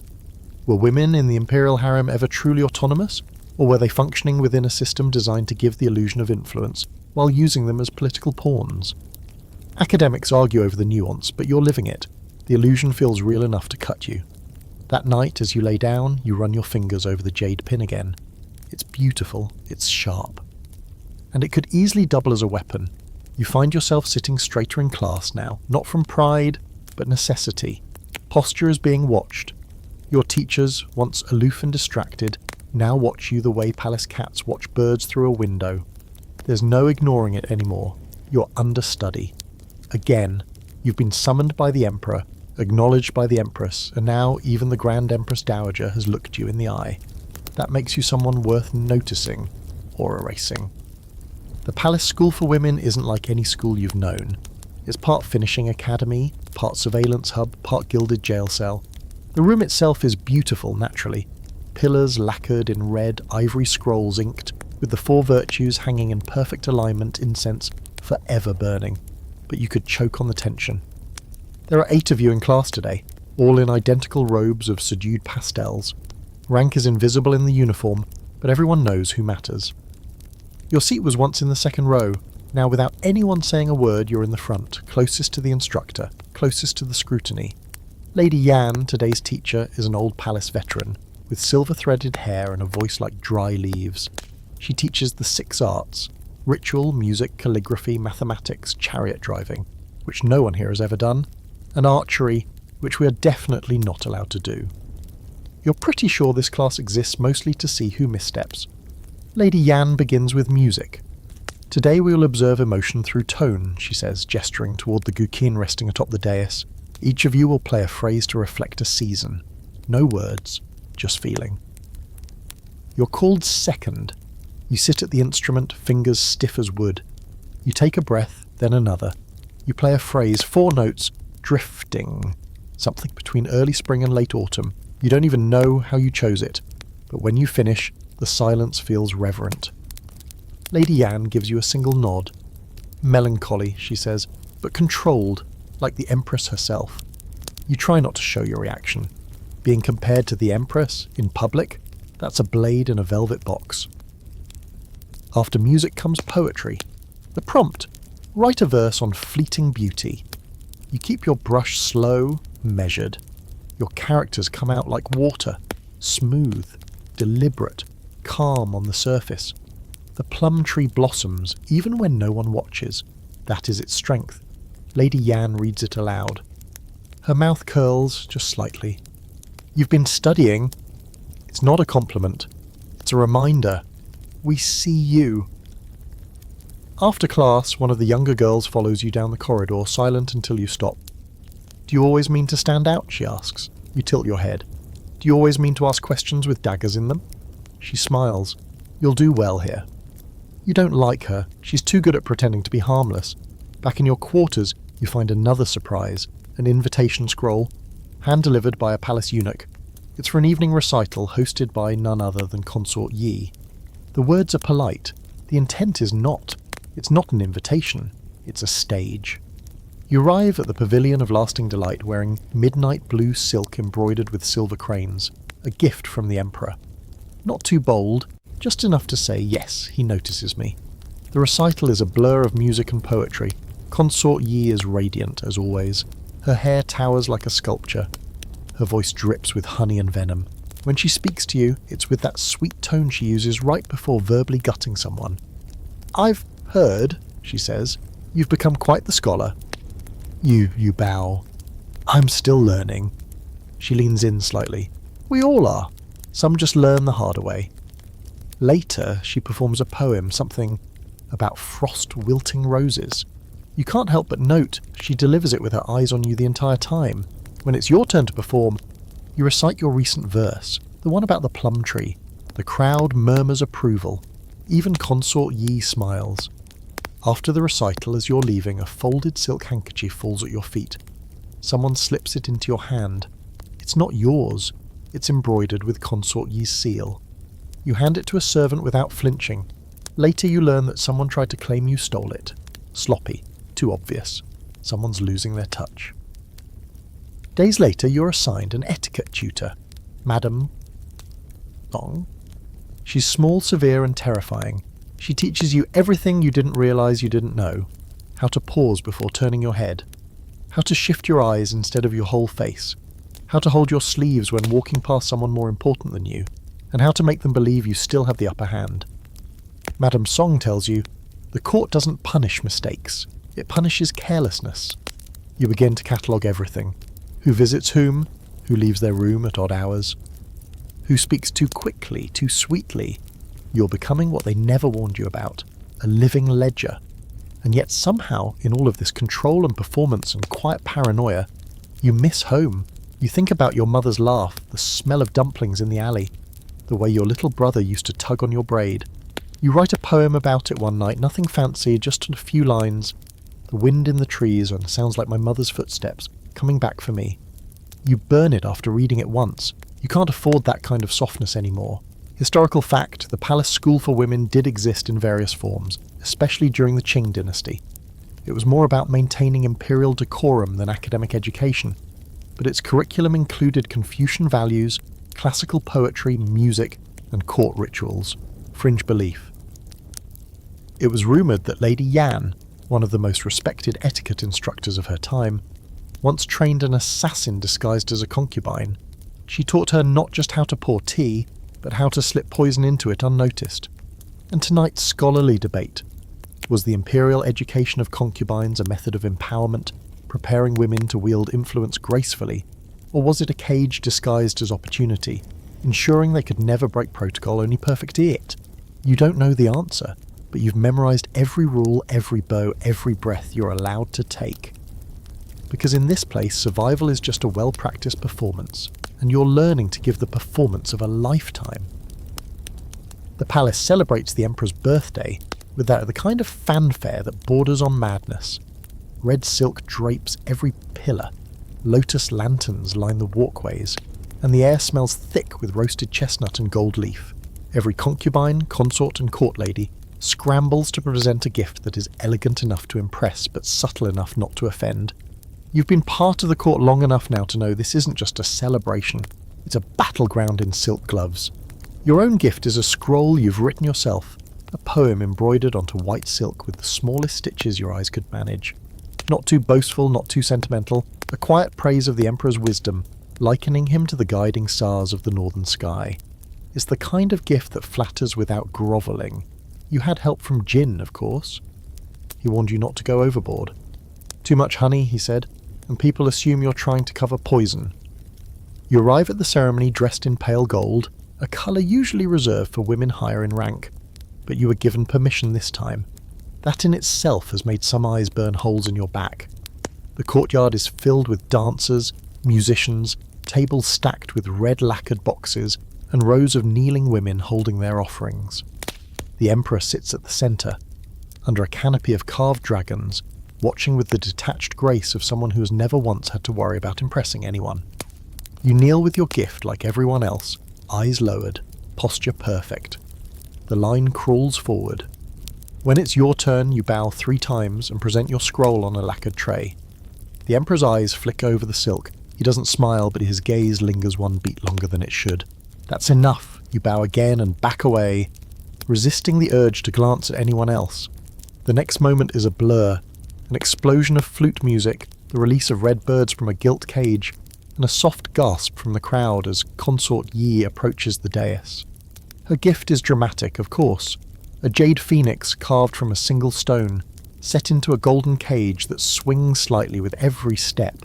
She bows with theatrical precision. When the Emperor examines the gift, he nods with faint amusement. You can't see his expression clearly, but the reaction is unmistakably warm. Consort Yi turns, triumphant, and her gaze skims past you like a sword. Back in your quarters, you hear the ripple of gossip before nightfall. Some say the Emperor asked to keep your poem by his writing desk. Others say it was discarded before the cake was even cut. Both are probably lies. But then, a eunuch arrives with a box wrapped in yellow silk. Inside is a hair ornament, an intricate silver crane with a single sapphire eye. No note, no seal. But the meaning is clear. A reward. Your chamber fills with silence, heavy and buzzing. Your attendants react with carefully schooled excitement. One of them drops her sleeve as she bows, and her hand trembles. Favour. Real, tangible favour. But here's the problem. This time it feels more like a curse than a gift. The next morning, a tray of pastries arrives from a well-wishing consort. Harmless but suspicious. You set them aside. By the afternoon, 3 of your maids report being questioned by different eunuchs. By evening, you're told not to visit the library alone anymore. Your first real birthday in the palace, and you spend it refusing gifts, because every gesture has meaning. Every crumb can be a trap. Then that evening, a dancer collapses. In the middle of the celebration's final performance, she spins twice, then drops to the stone courtyard like a fallen blossom. Panic flares, but no one screams. Not here. Palace staff rush forward. The Emperor doesn't rise, doesn't react, just watches, impassive. By the next morning it's announced she died of exhaustion, but you overhear a matron whispering otherwise. The girl took Consort Yi's perfume by mistake. 1 drop too much, she was allergic. Her lungs closed. It's probably a coincidence, but then again, nothing here ever is. 2 days later you receive another gift, this time anonymous. A plum blossom carved from coral. No ribbon, no card. Just placed quietly in your chamber while you were bathing. You stare at it for a long time. Later, Jin tells you it was a symbol in an old folk tale. A woman who waited beneath a plum tree every winter for her lover, until she froze into the roots. Her loyalty admired, her story forgotten, another story buried under snow. You don't display the blossom. You tuck it in a box behind old scrolls. You begin noticing other subtle changes. You're asked to accompany the Empress to a temple visit. It's a short trip, only as far as the palace's inner shrine, but the invitation means something. The Empress is sending a signal. At the shrine she lights incense and says nothing for a long time. You kneel beside her, mirroring her movements. Finally she says, "Some women burn bright, others choose to reflect." You're quiet. She turns to face you, her eyes narrow but not unkind. Learn which one you are before someone else decides. And then she rises, robes trailing like storm clouds, and leaves you with the scent of sandalwood and something colder. On your way back, you spot Consort Yi by the garden bridge holding a white parasol that makes her look like a ghost. She watches you approach. She says nothing. But later that night, one of your poems is found tacked to a servant's quarters wall. A private poem, one you never shared. Someone went through your things, you say nothing. You change the lock on your scroll box. You place a hair under your mattress to see if it's moved. It is. Fun fact, even the Emperor's birthday wasn't just a celebration. It was a stage for political performance. The consort's gifts were catalogued, ranked and remembered. One wrong move and you could be remembered for the wrong reason, forever. Fringe detail. Plum blossoms were considered a symbol of endurance in hardship, but in some darker corners of folklore, they were also associated with longing that bordered on madness. Scholarly debate. Were the palace celebrations a way to reinforce unity and loyalty, or were they deliberate stress tests meant to expose fault lines and test which women cracked under pressure? Some argue the joy was real. Others believe it was all theatre, scripted for survival. You look down at the silver crane hairpin on your dressing table. It gleams in the candlelight. It's beautiful. It's watching. The Emperor's eyes are sharper than you ever imagined, and not in the obvious way. You meet him during an audience in the Hall of Supreme Harmony, and it's not his power that unnerves you, it's his stillness. He doesn't smile. He doesn't glance aside. He watches, with a patience that feels endless, as if he is weighing not just your words, but the very shape of your thoughts. You answer his questions carefully, about poetry, about the winter plum, about small things he pretends are trivial, but you notice nothing is trivial here, nothing ever is. After the audience, you're left alone to walk through the corridors that smell faintly of camphor and incense. The sunlight filters in through the latticed windows, scattering patterns across the polished stone floors. Each shadow, each reflection feels like it could hide an observer. By now you've learned that the palace has eyes everywhere. Walls, ceilings, even the servants' quiet footsteps. You feel the weight of history pressing down with each step. Every corridor has seen joy, betrayal, triumph and sorrow. And it all leaves residue. You feel it brushing against your skin. The inner courtyard is quieter now, except for the distant splash of water from the central fountain. You pause at the edge of the moon bridge, where koi drift lazily beneath the stone arch. They seem unconcerned with the palace machinations above them. They swim with a freedom you envy, but you don't linger. Every pause risks attention. Every moment unaccounted for could be interpreted.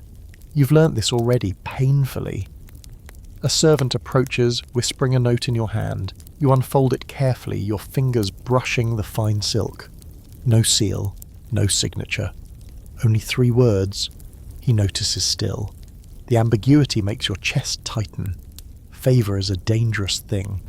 Recognition here can be both a lifeline and a chain. You've seen girls rise to attention overnight and fall equally swiftly into obscurity. Or worse, in the evenings. The halls become more treacherous. The soft echo of a fan opening, the shuffle of silk, the faint scent of jasmine, all of it is laden with meaning. You hear the whispers, sometimes with identifiable voices, sometimes only the ghost of sound. Who is being truthful? Who is manipulating the rumour mill? You can never tell. You've stopped trusting even your own eyes when it comes to the actions of others. The palace turns perception into a weapon, and every woman is both target and wielder. You begin observing the consorts more closely. Consort Yi, for example, moves with an effortless grace that belies calculation. Her smiles, her bows, her laughter, they're all measured. She has a weaponized charm, one that cuts silently through the confidence of others. You notice how she positions herself during ceremonies, how she chooses her attendants carefully, how she speaks and then pauses just long enough to let everyone in the room feel the weight of what wasn't said. You realise that surviving here is less about talent or beauty than about mastering perception itself. Your studies continue with the palace school instructors. Today, music, tomorrow, calligraphy, the next day, ritual. But all of it is more than skill building, it's survival training. Every note played on the guqin is analysed. Every poem written is catalogued. Even your posture and facial expressions are scrutinised for subtle signs of ambition, deference, or rebellion. You learn quickly that the most powerful moves are often the ones no one notices at first, the gestures so small they almost feel accidental. At night, the corridors become both sanctuary and snare. You walk them deliberately, memorizing the sound of your own footsteps, noting which eunuch passes which doorway and when. You see shadows where none should exist and learn to interpret their subtle hints. Even the moon garden, your favourite refuge, now feels loaded with potential danger. Each coy ripple becomes a reminder that nothing is static, everything shifts. The palace is alive, and alive with intent. The nights grow longer with anticipation. You notice the scent of sandalwood lingering in corridors where no incense was lit, the faint impression of silk brushing against your own, and the quiet clatter of distant slippers that stop when you turn your head. It is a palace alive with secrets, a labyrinth where even the walls seem to watch. Historical fact: Qing concubines often memorized extensive court protocols and ceremonial movements, a skill that was less about decorum than survival. Even a minor error could be noted and held against them for years. Fringe detail: some concubines believed the spirits of past favourites lingered in empty corridors, guiding or warning them. Many claimed to hear footsteps at night that no human could have made. Scholarly debate: was the attention of the emperor a genuine favour or a mechanism to manipulate the hierarchy of concubines, ensuring loyalty through calculated tension? Some historians suggest he orchestrated subtle rivalries. Others argue he simply maintained a detached indifference. You pause at a window, watching the first hints of dawn over the tiled roofs. Every sunrise is both a blessing and a challenge. You are noticed, you are alive, but in the Forbidden City, that is never enough. The palace is quieter during the heat of summer, though the silence carries a tension thicker than any winter chill. You've begun to understand that the inner court operates on layers: what you see, what you suspect, and what you can never know. Even a single whispered phrase can ripple through corridors, altering alliances, friendships, and fortunes without ever being traced. The more attention you receive from the emperor, the more fragile your existence becomes, balanced on a knife edge of perception, rumour, and timing. One afternoon a summons comes, not from the emperor, not from the empress, but from a senior consort whose reputation precedes her. She is beautiful, intimidating, and entirely unreadable. You are told simply to attend her garden chamber, which, unlike the rest of the courtyards, is overgrown with wisteria and small fruit trees. The scent is intoxicating, almost dizzying, and the coloured petals centred on the stone paths seem to camouflage hidden motives. Your heart beats faster, knowing this visit is likely a test or a trap. She greets you with a perfumed smile. "I hear you've been favoured," she says casually, eyes flicking to your red-tinged robe. "That must make life interesting, but not necessarily easier." You bow, say nothing. She leans slightly closer, the scent of jasmine overpowering, and lowers her voice. "Do you understand that favour carries consequences? That every glance, every seen smile, every poem you write is being counted against you?" You do. You've learned it through experience, through observation, and through the whispers that follow every step you take. She offers you tea, and you accept. The cup is delicate, painted with small chrysanthemums. You sip. Nothing is poisoned, at least nothing obvious. The conversation continues, subtle as a breeze but sharp as a blade. She recounts stories of concubines who fell from grace, not through failure or disrespect, but through envy, jealousy, or even accident. Every tale ends the same way: absence from favour, isolation, sometimes death. The lesson is clear: power is never safe. You leave the garden with the sun low in the sky, the petals crunching softly beneath your slippers. The scent lingers in your hair and on your sleeves, a reminder that beauty can mask danger. Walking back to your quarters, you notice the movement of shadows: a maid who doesn't belong, a eunuch lingering too long, a corner where silk brushes the stone without explanation. Every corridor, every pavilion is a stage, and every person, a player with unknown intentions. That evening, a new ritual begins: the careful exchange of letters. You're instructed to write a poem to the emperor, something subtle, insightful, and non-threatening. You labour over the brushstrokes, weighing each character, aware that a single misaligned stroke could signal disrespect.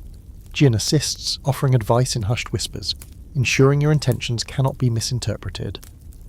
When finished, the poem is folded and delivered by a trusted eunuch, who bows and departs with an expressionless face.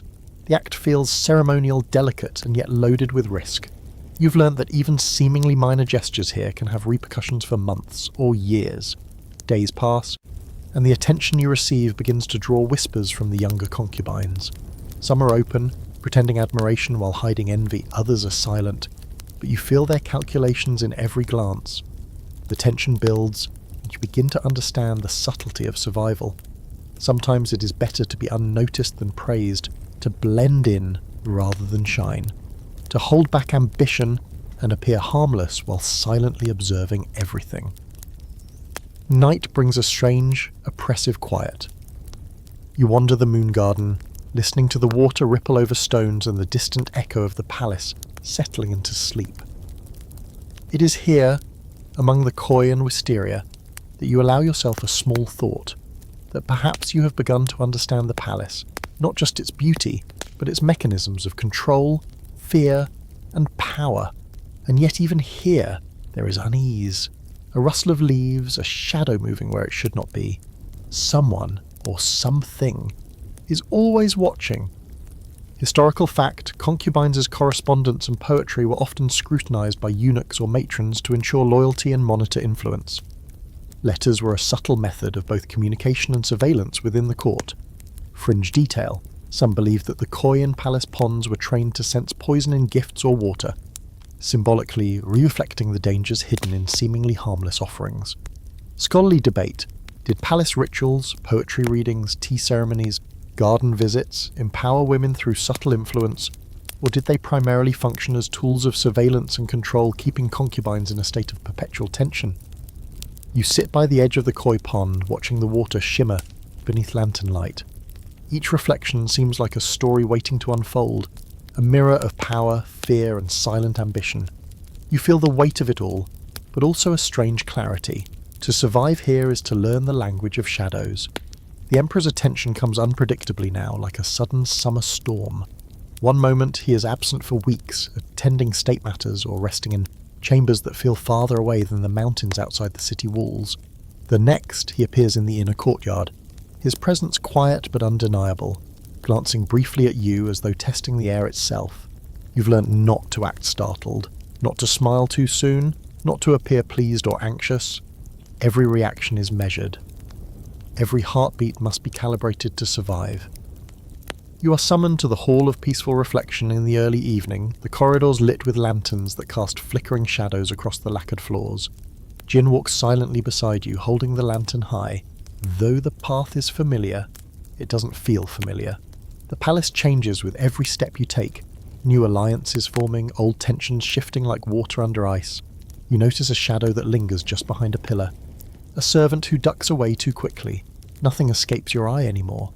When you reach the hall, the Emperor is waiting, seated on a low dais, hands folded neatly in his lap. He doesn't speak immediately. His gaze sweeps across the room, lingering on the ink brush strokes displayed on scrolls from the morning's calligraphy session. Then slowly he looks at you. Not warmly, not kindly, observantly, you bow low, head almost touching the floor, feeling the familiar tingle of anticipation and caution in your chest. "You've been diligent," he says finally, voice quiet yet firm. "Your movements, your words, even your pauses are precise. Tell me, do you tire of constant observation?" You hesitate. Answer carefully. "I adapt, Your Majesty. To serve well is to learn continuously." He nods, and for the briefest moment you sense approval. But approval here is never absolute. Good. Adaptation is survival. Remember that. After the audience, you are escorted back through a series of corridors you have memorized by heart. Along the way, you notice small signs of recent events. A silk sleeve slightly frayed, a slipper misaligned on the stone steps, a flower petal crushed underfoot. Each detail is noted. Each detail matters. You have learned to collect information like currency, understanding that even tiny slips can signal advantage or danger. Later in your private quarters, you examine your own reflection. The pale gold silk still hangs perfectly. Your hair is arranged meticulously, every pin in place. And yet the image staring back is unfamiliar. There's a hardness now to your eyes, a careful calculation of movement and expression. You realize that you've changed, not just outwardly, but inwardly. The palace has reshaped you, sculpted by attention, by fear, by necessity. Your nights are no longer calm. Every sound, the distant echo of a bell, the whisper of silk, the faint scuffle of slippers across polished floors, feels amplified. You sleep lightly, ears alert to any anomaly, You have learned to notice the smallest signs: a shadow at an unusual hour, a tray of food placed incorrectly, a letter slid under a door without explanation. Each is a potential warning, each is a lesson. Meanwhile, your relationships with other concubines are layered with diplomacy and caution.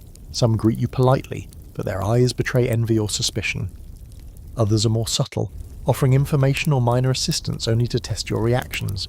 Every conversation is analysed for hidden meaning. Every gesture is both armour and probe. Trust is nearly impossible to give, and yet without it, survival becomes a constant exercise in isolation. The palace itself seems to shift with the seasons. In autumn, the crisp air carries whispers and fallen leaves, as if the walls themselves were shedding secrets. In winter, the cold penetrates even the thickest robes, reminding you of your vulnerability. Every element, the gardens, the corridors, the hidden alcoves, serves both as sanctuary and trap. You navigate it carefully, learning paths of power as well as routes of escape should you ever need them. Historical fact: Qing concubines were often subjected to rigorous observation not just by the emperor, but by a network of matrons, eunuchs, and senior consorts, all ensuring protocol, loyalty, and hierarchy were strictly maintained. Fringe detail: some concubines believed that particular garden paths, when walked at midnight, could reveal visions of future events or warnings, a superstition taken seriously by many. Scholarly debate: did the strict monitoring and ritualized routines empower women with subtle influence, or was it primarily a method to suppress agency while giving the illusion of choice? Many historians argue that both outcomes existed simultaneously. You pause at the window, looking down at the flickering lanterns below. Every light marks a presence, a story, a maneuver. Every shadow may conceal a threat, or an opportunity, and you realise with both dread and determination that the game of survival has only just begun. The courtyard is unusually still that evening. You walk its stone paths with the precision of a metronome, each step calculated, each breath measured. The koi swim lazily beneath the bridge, their reflections distorted by ripples that catch lantern light like shards of glass. Even they seem cautious tonight, a reflection of the tension that coils through the inner court. Your own shadow stretches along the walls, long and fluid, and you realise the palace has grown almost sentient in your mind. Every corner a potential ally or adversary, every whisper a coded signal. A summons arrives shortly after dusk, not from the emperor, not from the empress, but from the head matron of the palace, Lady Wu. Her presence is legendary. She moves with deliberate grace, eyes sharp enough to slice through falsehood. You're instructed to meet her in the Hall of Subtle Virtue, a chamber rarely used except for matters of discipline, instruction, or confidential consultation. You do not rush, because rushing is a mistake in the palace. Every moment is observed, every hesitation catalogued. When you arrive, Lady Wu sits behind a low table, hands folded atop a red silk cloth. She studies you for several long beats before speaking. "You have navigated the initial storms well," she begins, voice low and steady, "but storms do not last forever. Some become hurricanes, and some take the form of shadows that walk beside you." Her gaze shifts to your hands. "Tell me, do you know who watches when no one else does?" You hesitate. You do know, of course, but the answer is dangerous if spoken aloud. "I, observe, your ladyship," you reply carefully. Lady Wu nods ever so slightly, as if accepting the truth while acknowledging its incompleteness. She leans closer. Observation is necessary, but not sufficient. You must anticipate. Read before the page is written. Move before the current turns. Survival demands more than diligence. It demands intuition. You bow, silent, processing the weight of her words. They are advice, warning, and command all at once. In this palace, guidance is a weapon, and wisdom a shield. You feel the first stirrings of both excitement and dread at the responsibility that now rests more heavily on your shoulders. Lady Wu continues, almost conversationally, recounting incidents from past years. A favoured concubine who misread a smile and fell from grace, a younger one whose misstep in a tea ceremony led to weeks of isolation, another who misjudged a shared glance and suffered public humiliation. You note the patterns. Errors are rarely direct. Consequences are layered, often hidden beneath etiquette, ritual, or subtle reprimand. Every move is a test, every word a potential misstep. After your audience, you wander the corridors more slowly than usual, noticing the faint marks left by past incidents, the worn stone where a former favourite tripped, the faded tassels where silk sleeves brushed the walls, the tiny scorch marks from incense used during punishments. Each detail is a story, a cautionary tale etched into the palace itself. You realise that even architecture participates in the web of control. Night falls and the inner gardens are hushed, only the sound of water trickling over stone.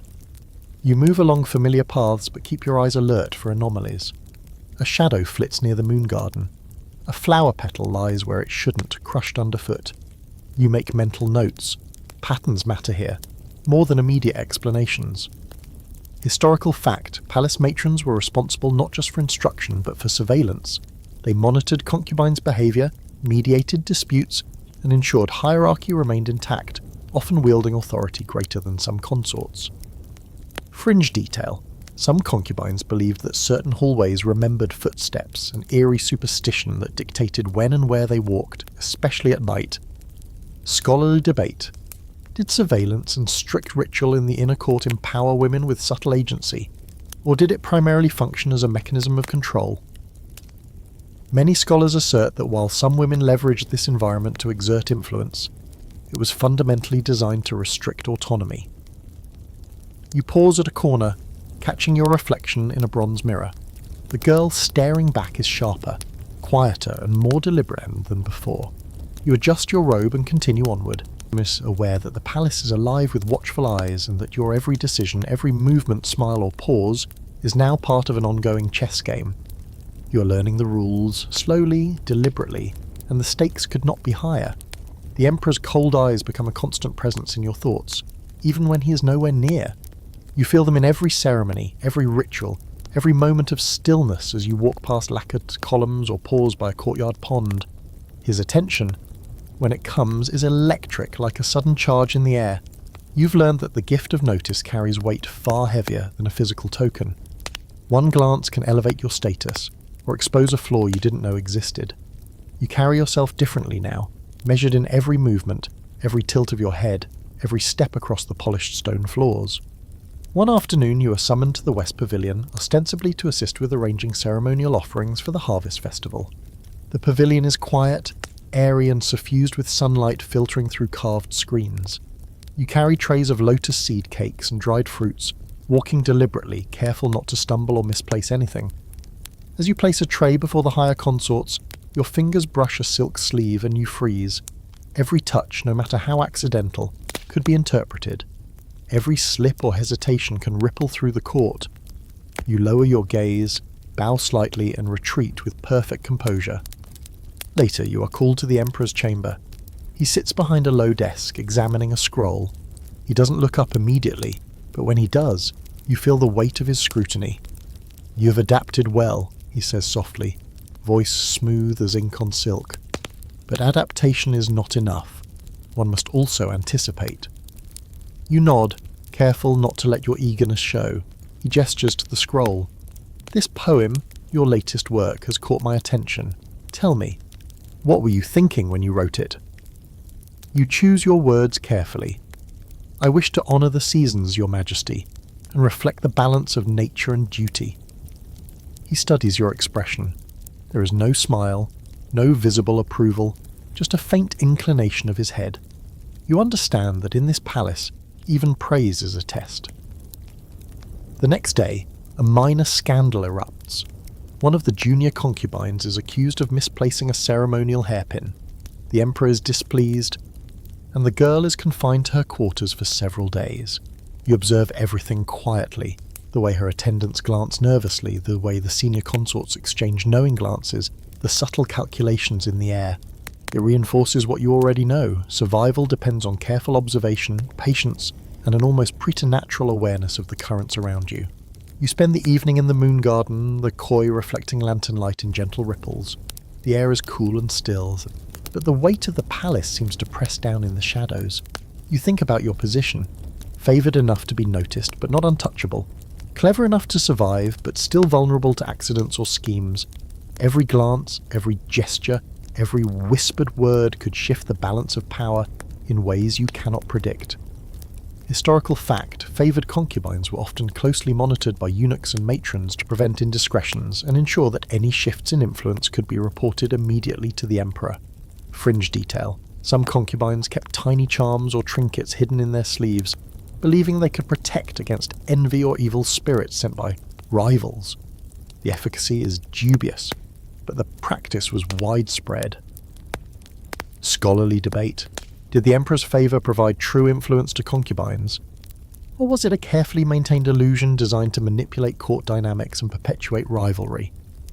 Many historians argue both perspectives, suggesting the system created an environment where power was symbolic, yet materially consequential. You stand by the koi pond, watching the ripples distort the moonlight. You know the palace is alive, not just with people, but with secrets, intentions, and the invisible threads of ambition that connect them, and you understand more clearly than ever that navigating this labyrinth requires not only skill and vigilance, but the courage to act when the moment demands it, while always remembering that even the smallest misstep can have monumental consequences. The palace begins to feel smaller and larger all at once.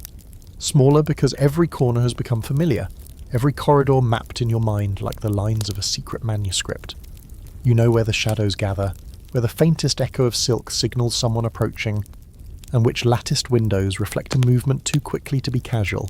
Larger because every day brings new threats, new alliances, new subtle tests that stretch the limits of your attention and endurance. The walls seem to expand and contract, enclosing and releasing, reminding you that every inch of space carries history, power, and danger. Your evenings are spent in quiet observation. You walk the corridors after the courtiers have retired, listening to the soft hum of night insects mingling with distant footfalls.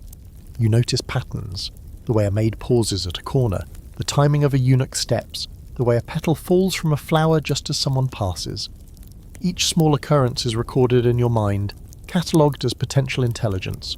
You have become adept at reading intention without words, understanding emotion without conversation. Silence is a currency you now spend with care.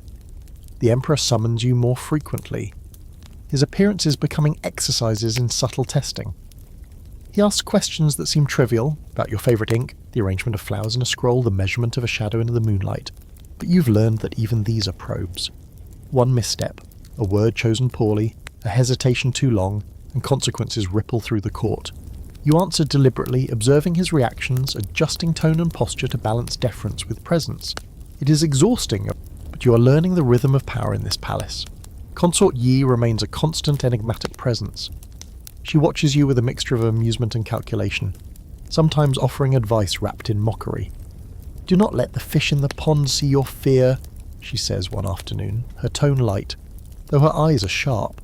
You do not understand her meaning immediately, but later, standing by the koi pond, it becomes clear. Appearances are everything. Fear can be weaponized, used against you in the most subtle of ways. To survive, you must conceal it, shaping your demeanour to match the palace's shifting currents. Your own quarters feel both safe and exposed. Every item, tray, scroll, hairpin, is carefully placed, scrutinised even in your absence. A misplaced brush could draw suspicion, a missing ribbon could provoke inquiry. You learn to handle each object with the precision of a ritual, understanding that even domestic acts carry weight in this environment. Jin assists, moving silently, his presence a shield against both curiosity and miscalculation. You rely on him, but trust him only partially, because in this palace, loyalty is always tested.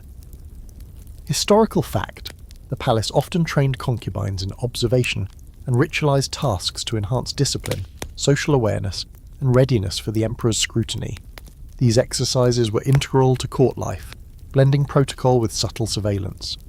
Fringe detail: some concubines kept private shadow journals, recording nightly movements and conversations in code, believing these notes would protect them from unseen adversaries or document subtle threats.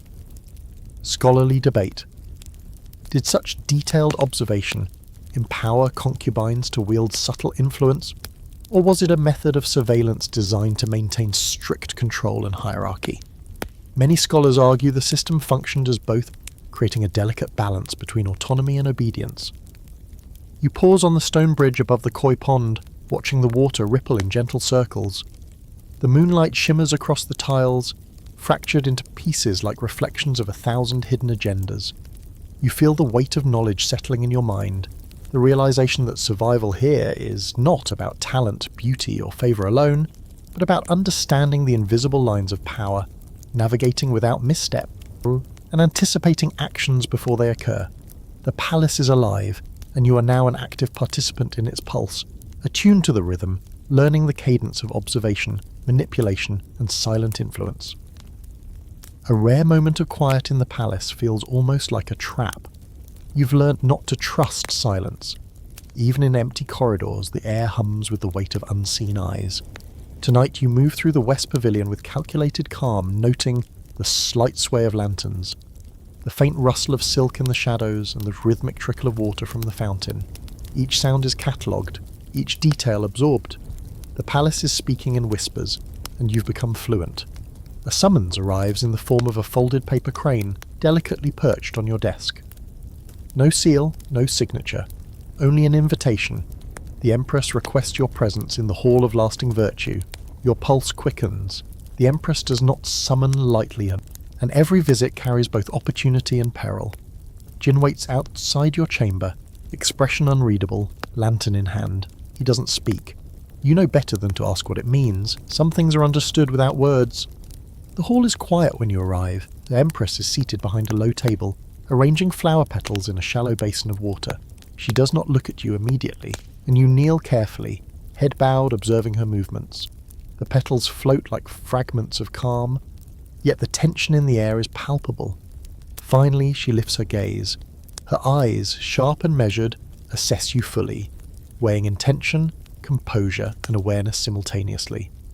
"You have learned much," she says, voice calm but authoritative. "Observation is good, discipline is necessary, but awareness alone will not protect you. You must anticipate, predict, understand not only what is said but what is left unsaid." You nod, careful not to speak unless invited. Every movement is deliberate, every breath timed. She leans slightly forward. "There are currents in this palace you do not yet feel. Others will attempt to drag you under. Do not allow it. Remember, favor attracts both opportunity and danger." You leave the hall with the faint scent of sandalwood clinging to your robes, moving carefully through the garden paths. The koi pond ripples beneath the bridge, lantern light fracturing across the water's surface. The palace seems different now, more alive, as if it recognizes your presence and tests you quietly with every step. You pause to note the placement of petals, the subtle alignment of shadows, the delicate patterns of light. Everything can be used, interpreted, or weaponized. Later in your quarters, a scroll arrives, unmarked, with a single line written in delicate calligraphy. "Watch who smiles too sweetly." You fold it carefully and hide it beneath your bedding. The message is clear. Favor is not just recognition, it is a target. You sip tea slowly, tasting both warmth and caution, reflecting on how easily trust can become a trap. Every gesture, every glance, every word exchanged in this palace can carry weight far beyond what is visible. Historical fact: the Empress wielded influence over palace politics, guiding alliances and mediating rivalries, often using subtle advice and observation rather than direct action. Fringe detail: some concubines believed flower arrangements could convey secret messages or warnings. The choice of bloom, its placement, and even the order of petals carried meaning, understood only by those attuned to palace subtleties. Scholarly debate. Was the Empress's guidance a genuine act of mentorship or a calculated strategy to control and manipulate potential rivals? Historians suggest it may have been both, blending protection with a subtle assertion of authority. You sit by the moon garden, watching lantern light ripple over water. You understand more clearly than ever that survival in the Forbidden City depends on observing without revealing, anticipating without acting prematurely, and remembering that every favor carries a hidden price. The palace is alive with secrets, and you are now fluent in its language. The inner court feels different now, almost as if the very walls have started judging you. You notice it in the polished lacquer, in the subtle bow of a matron, in the measured sway of a consort's sleeve as she passes. Word has spread of your recent favour, though no one dares say it aloud. The red lantern outside your quarters glows faintly at dusk, a quiet beacon of recognition, but also a warning. Every step you take now has weight. Every glance can be interpreted, every gesture noted. The palace seems to hum beneath your feet, alive with eyes and whispers that follow you everywhere. It begins subtly. A servant holds a tray a fraction too high, another girl tilts her head just a little, perhaps by accident or perhaps not. You record it all, silently cataloguing movements and patterns. Consort Yi smiles at you across a courtyard, her expression sweet enough to disarm, but her eyes carry something sharper. Calculation. You bow, and the smallest tilt of your head is enough to acknowledge her without giving away your own strategy. The game continues silently and endlessly, and you have learned to move as both observer and participant, blending precision with subtlety. That afternoon, the Emperor summons you for a private reading in the Hall of Supreme Harmony. His chambers smell of sandalwood and ink, of ancient paper and polished stone. He is seated, reviewing a scroll with quiet concentration. When he finally looks up, his eyes sweep over you with a calm that borders on absolute authority. Your studies progress, he says, but attention alone does not suffice. Tell me, do you understand how your actions ripple beyond your sight? You choose your words with care. Yes, Your Majesty, every gesture, every choice affects not just myself but others in the court. You do not add, and I have begun to anticipate those ripples before they arrive, though you think it. He inclines his head slightly, as if registering more than you said, and gestures for you to step closer. The lesson is subtle, the intent unmistakable. Survival and favour are inseparable, and perception is as vital as action. When the session concludes, you are escorted back along the corridors, the sounds of the palace subdued under a canopy of dusk. You note the faint brush of silk, the soft clatter of slippers, the slight misalignment of a lantern on the marble floor. These minor anomalies are important. They are the traces of power being exercised and tested, the palace itself offering cues to those who observe carefully enough. You have become fluent in this silent language, noting alliances, rivalries, and hidden intentions that others take for granted, or ignore entirely. Later that evening, Consort Yi approaches you in the moon garden. Her presence is effortless, graceful, yet intentionally intimidating. I hear the Emperor values your verse, she says, voice soft and measured, and I hear others are unsettled. You nod slightly, acknowledging the truth without revealing the full extent of your awareness. She studies you for a long moment.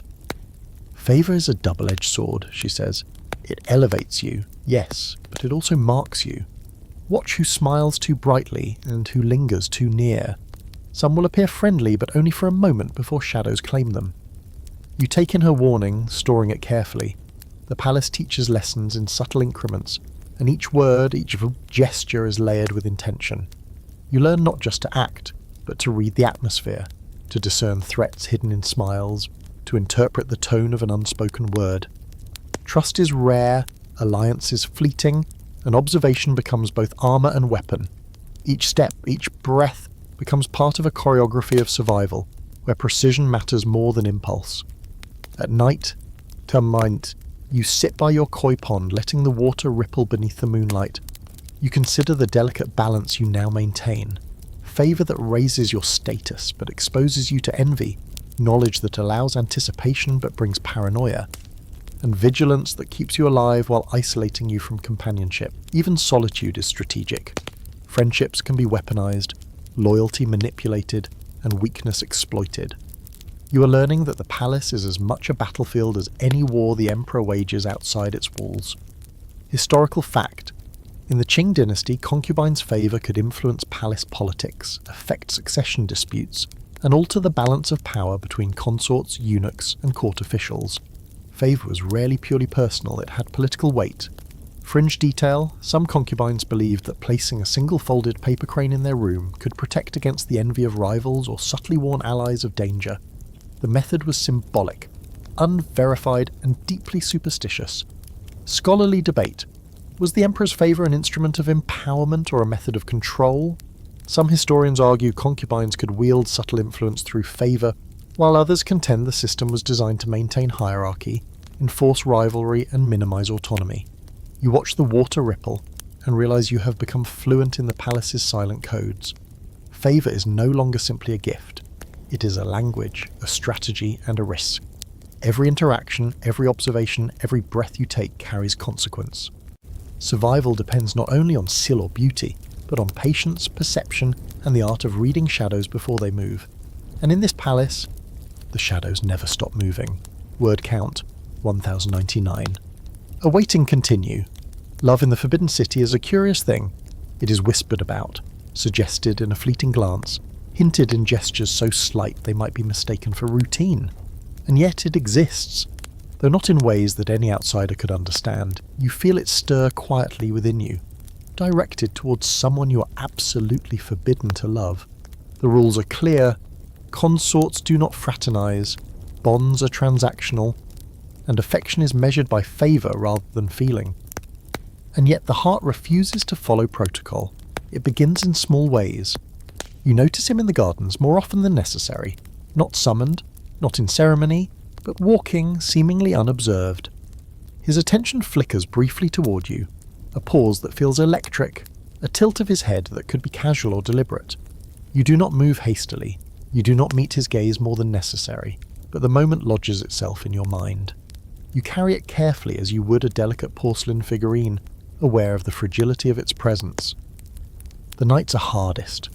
When the palace falls into an uneasy quiet and shadows pool under the lattice windows, you replay every encounter, every measured word, every glance, wondering if he noticed what you tried to conceal. You write nothing about it in your journal. You cannot. Not now, not here. Even thoughts can betray you if they slip into the wrong ears. Consort Yi notices too. Of course. She moves closer than she should in the courtyard, smiles just enough to unsettle, and her eyes follow you as if measuring the depth of your composure. She offers advice, sugar-coated yet sharp. Do not allow your heart to be seen. In this place, even affection is ammunition. You nod silently, understanding, storing the words for when needed. The palace teaches quickly. Emotions are weapons, and visibility is dangerous. You steal moments when no one is watching. In the moon garden, under the quiet light of lanterns, you observe him from a distance. You note the way he tilts his head when reading scrolls, the subtle shift in posture when he is deep in thought. You trace the sound of his footsteps and memorize the curve of his shadow along the stone paths. Small things, yes, but in this palace, even the smallest things can matter. A day comes when a note is delivered, not a formal summons, not an imperial order, but a folded slip of silk hidden beneath a lacquer tray of tea. 3 characters are written delicately. Meet me. You hesitate, knowing the danger. Every meeting outside formal ceremony carries consequences. Every forbidden interaction can be twisted, weaponized, or revealed. And yet the pull is irresistible. The risk is part of the thrill. You accept, of course, because survival also demands courage. At the appointed hour, you arrive at the small, unused courtyard behind the East Pavilion. The moonlight spills over the stone, casting silver across the cracked tiles. You wait silently, a figure both familiar and foreign. The air between you feels charged, fragile, like the finest silk thread stretched taut. For a moment, you exchange no words, only glances that convey what cannot be said aloud. Recognition, curiosity, a fleeting warmth that must remain contained. Your heart beats faster than it should. Every instinct warns caution, every experience demands vigilance. Yet, in this moment, you allow a trace of yourself to slip free, an acknowledgement of connection, fleeting and controlled. The palace is quiet, the only sounds your careful breathing and the distant ripple of the koi pond. It feels as if time itself pauses to observe. Historical fact, romantic bonds between concubines and the emperor, or among palace women themselves, were rare but not unheard of.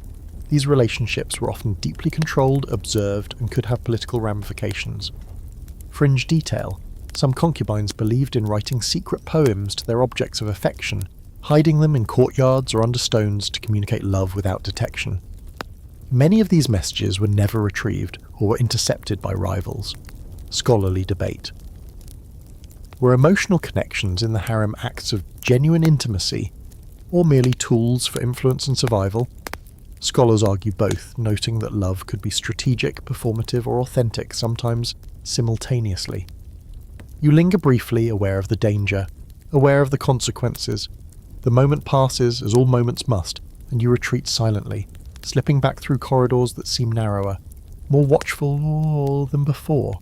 You carry the memory like a carefully folded fan, delicate, concealed yet undeniably present. In the Forbidden City, even love is a negotiation of shadows, favour and risk. Letters become your secret lifeline, not official correspondence, not scrolls delivered through the proper eunuchs, but scraps of silk, hidden beneath cushions, slipped under doors or folded into trays. You write what you cannot speak aloud, you write what the palace forbids. Your hand trembles the first time you compose a note meant for someone you are not allowed to meet. The words feel electric, dangerous. You fold the slip carefully, crease it precisely, and tuck it away where only the intended recipient might find it. Every heartbeat while waiting for a reply feels amplified, every rustle of silk a potential threat. The letter arrives discreetly, folded in a pattern you both recognize. A small crane, a subtle signal of identity and intent. Your pulse quickens as you read. Words that might seem innocuous to anyone else carry weight and hidden meaning. Admiration, inquiry, longing. The careful phrasing reflects survival instinct. Nothing explicit, nothing traceable, yet undeniable in its intent. In this palace, communication itself is weaponized, and your correspondence is a tightrope walk between intimacy and exposure. By day, you continue your duties with measured grace. The Emperor's favour has sharpened your awareness. You are observed more closely than ever. Consort Yi notices the new confidence in your movements, the subtle way you command attention without appearing overt. She smiles faintly, a warning and a compliment entwined. Even the Grand Empress Dowager seems to note the shift, as though evaluating how you carry not just yourself, but the implicit messages in your behaviour. Every bow, every gesture, every conversation is now scrutinised not only for its intent, but for its hidden layers. You continue to hide the letters, burning them after reading, leaving no trace. Yet you are aware that someone, perhaps several someones, might already suspect the exchange. In a place where trust is scarce and observation constant, even precaution cannot eliminate danger entirely. The thrill of the risk sharpens your senses. You notice subtle details you would have overlooked before. The slight hesitation of a servant, the misalignment of a tray, the faint curve of a fan that might signal allegiance or rivalry. Everything becomes code. The correspondence affects you more than you expected. You find your thoughts drifting during the day, imagining conversations that cannot happen openly. You craft replies in your mind, practicing phrasing, tone, and timing with meticulous care. The act of thinking becomes as strategic as any movement in the court. Your emotions, though genuine, are filtered through layers of observation, prediction, and the ever-present awareness of danger. Even longing is tempered by necessity. Then comes the moment of crisis. A letter you never sent is discovered. Not by you, but by one of the junior consorts. Eyes sharp, ambition sharper. She finds the scrap of silk tucked under a cushion, notices the delicate fold, and reports it discreetly. You are summoned to the Hall of Subtle Virtue, where the Empress and a council of matrons await. You kneel, heart pounding, aware that even a well-chosen word could shift your fate. The Empress studies you, expression unreadable, then sighs softly. Letters in the dark, she says. They carry risk, they speak truth, they invite judgment. How do you defend what must remain hidden? You choose your response with care. I did not intend harm, Your Majesty, but only to communicate safely and discreetly. The Empress tilts her head, eyes narrowing ever so slightly, weighing intention against outcome. Silence stretches, then she gestures, dismissing you, but her gaze lingers long enough that you understand. You have survived this test, but only barely. The discovery has shifted the balance. Favour is preserved, but visibility has increased, and your actions are now under closer scrutiny. Historical fact, imperial concubines sometimes communicated through hidden notes or poems, often coded or delivered secretly, to maintain relationships, convey information, or coordinate influence. Discovery of such correspondence could be dangerous, sometimes leading to reprimand or removal. Fringe detail, some letters were infused with scents or written with faint ink, only visible under certain light, adding layers of secrecy and mystique to the exchange. Scholarly debate. Did secret communication among concubines empower them within the court, or was it primarily a source of vulnerability that perpetuated rivalries and allowed for manipulation by more powerful figures? Historians suggest both outcomes coexisted, creating a delicate and perilous network of interaction. That night, you burn the letter you wrote, watching the flames curl and twist and feeling both relief and loss. You have survived scrutiny once again, but the incident sharpens your understanding. In the Forbidden City, trust is a tool, secrecy is a necessity, and even the most careful actions can be interpreted in ways beyond your control. You lie awake, fingers brushing the smooth silk of the night, and realize that survival depends not just on favor or talent, but on restraint, timing, and the invisible dance of caution and daring. Vanishing is an unspoken reality in the Forbidden City. One day a concubine is there, the next she is not. No announcements, no explanations. You hear whispers of illness, sudden marriage to distant relatives, or exile to remote provinces, but the truth is often darker, quieter, and invisible. You realize that survival is not just about favor, intelligence, or skill. It is about avoiding the mechanisms that decide who disappears and when. Every shadow becomes a reminder that nothing here is permanent, and no one is truly safe. It begins subtly, see, as it always does. You notice a new emptiness, a bed unmade, a hairpin missing, a servant who avoids mentioning a name that was once spoken freely.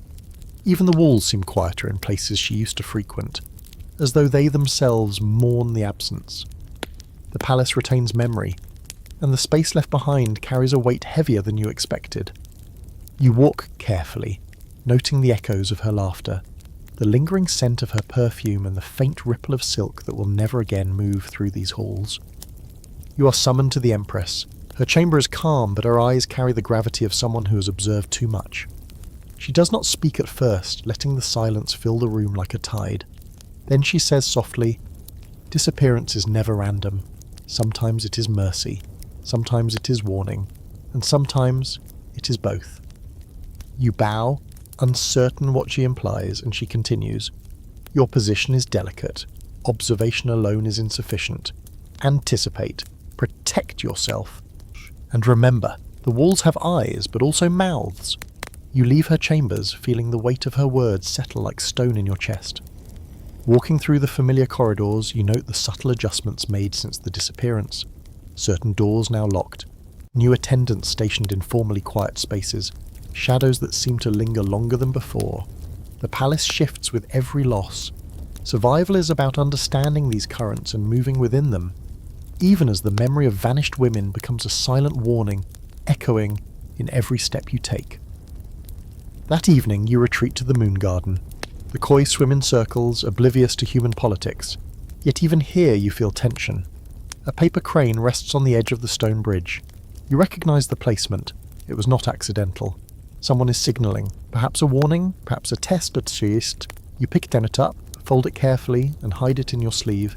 Even in a place as controlled as this, information flows in subtle ways, and recognizing it is as crucial as avoiding danger itself. By nightfall, you understand that even minor interactions carry enormous weight. A servant's glance, a consort's smile, the flick of a fan, all can have consequences. You make a mental note to adjust your steps, your posture, and even the cadence of your speech. The palace rewards attention and precision, but punishes miscalculation harshly. The memory of those who vanish haunts every corner, reminding you that no act, however careful, is beyond interpretation. Historical fact: concubines and lesser-ranked women in the Forbidden City sometimes disappeared suddenly due to illness, political intrigue, or imperial decree, often without public explanation. Their absence served as both a tool of control and a warning to others. Fringe detail: some whispered that vanishing women were taken to hidden chambers to serve the emperor in secret, or that ghosts of the departed lingered in the corridors to observe the living. Scholarly debate: were disappearances a function of political necessity, personal rivalry, or deliberate suppression of influence? Historians continue to debate the degree to which these vanishings reflected strategy versus superstition or rumour-driven panic. As you sit beside the koi pond that night, you reflect on your own survival. Every moment of favour carries risk. Every observation, every carefully crafted gesture could save you or endanger you. You adjust your robes, tuck a hairpin into place, and remind yourself that vigilance is constant. Awareness is your shield, and the palace's memory of vanished women is as much a teacher as it is a threat. In this court, life is fragile, power is invisible, and shadows are always watching. The air in the palace is heavier now, thick with the invisible threads of power, envy, and carefully concealed fear. Every corridor, every courtyard, every garden seems to pulse with quiet tension. You have learned to move through it as if part of the architecture itself, blending into shadows, observing, calculating, anticipating. Survival has become instinctual. Favour is no longer simply a blessing. It is a burden, a beacon that marks you for both attention and envy. You awaken early before the palace has stirred and make your rounds. The koi pond reflects a pale dawn, the water trembling with the faintest ripple from a fish that has moved beneath the surface. The moon garden smells of dew and magnolia. Here, for a brief moment, you allow yourself to breathe freely, to recall the girl who once arrived with wide eyes and trembling hands. That girl feels far away, almost someone else. You have adapted. You have learned the codes. You have become fluent in the language of observation, subtlety, and survival. The day unfolds in a series of small but calculated movements. Tea ceremonies, music practice, calligraphy, and ceremonial duties all flow together in a choreography that is both predictable and endlessly nuanced. You notice small signs of shifting power, a consort's sleeve slightly misaligned, a servant lingering near the wrong doorway, the placement of a lantern in a courtyard that carries more meaning than decoration alone. Every detail is potential intelligence. Every gesture, every glance is part of the ongoing test of who endures and who falls. The emperor summons you once again, brief but deliberate. You bow, answering only when necessary, your words measured, your posture precise. He observes, notes, and leaves with the faintest inclination of his head, enough to recognize favour but not to comfort. You have learned that approval here is both vital and perilous. Each audience, each acknowledgement is an opportunity, a risk, and a lesson. Consort Yi passes by during the afternoon's ritual, her smile faintly sharp, her gaze lingering ever so slightly. You return it with measured calm. This is a dance you have mastered, subtle assertion of presence without overt provocation. Every movement has consequence. Every step matters. You have become adept at reading the currents of power, understanding the interplay of attention, envy, and survival. By evening, the palace is quiet, the corridors humming softly with shadows. You retire to the moon garden once more. The koi circle beneath the bridge, the lanterns flicker, and the water mirrors the pale moonlight. You reflect on what you have learned. Favour can elevate, envy can destroy, and subtlety is more powerful than force. You have navigated the intricate web of attention, observation, and ritual, moving carefully between the lines of duty and desire, influence, and survival. Historical fact, survival in the Qing harem often depended on a concubine's ability to navigate court etiquette, political alliances, and favour with the emperor, balancing influence with caution to avoid missteps. Fringe detail. Some concubines would leave small charms or folded paper messages in hidden corners of their chambers to signal allies or warn of danger, blending superstition with strategy.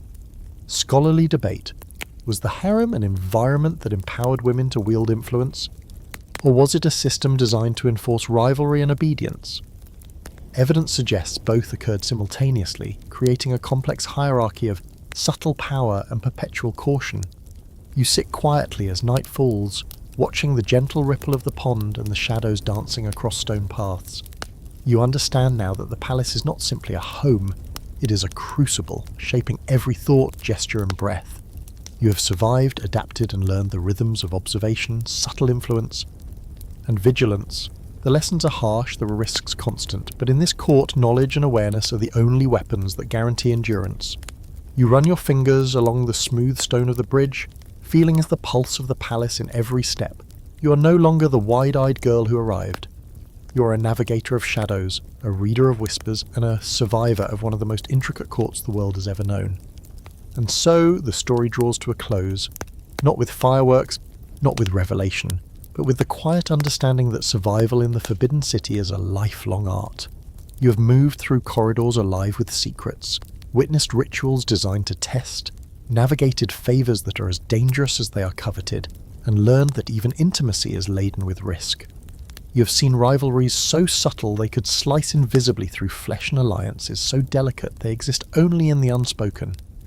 Every step you take in this palace is measured, every gesture a negotiation between self-preservation and ambition.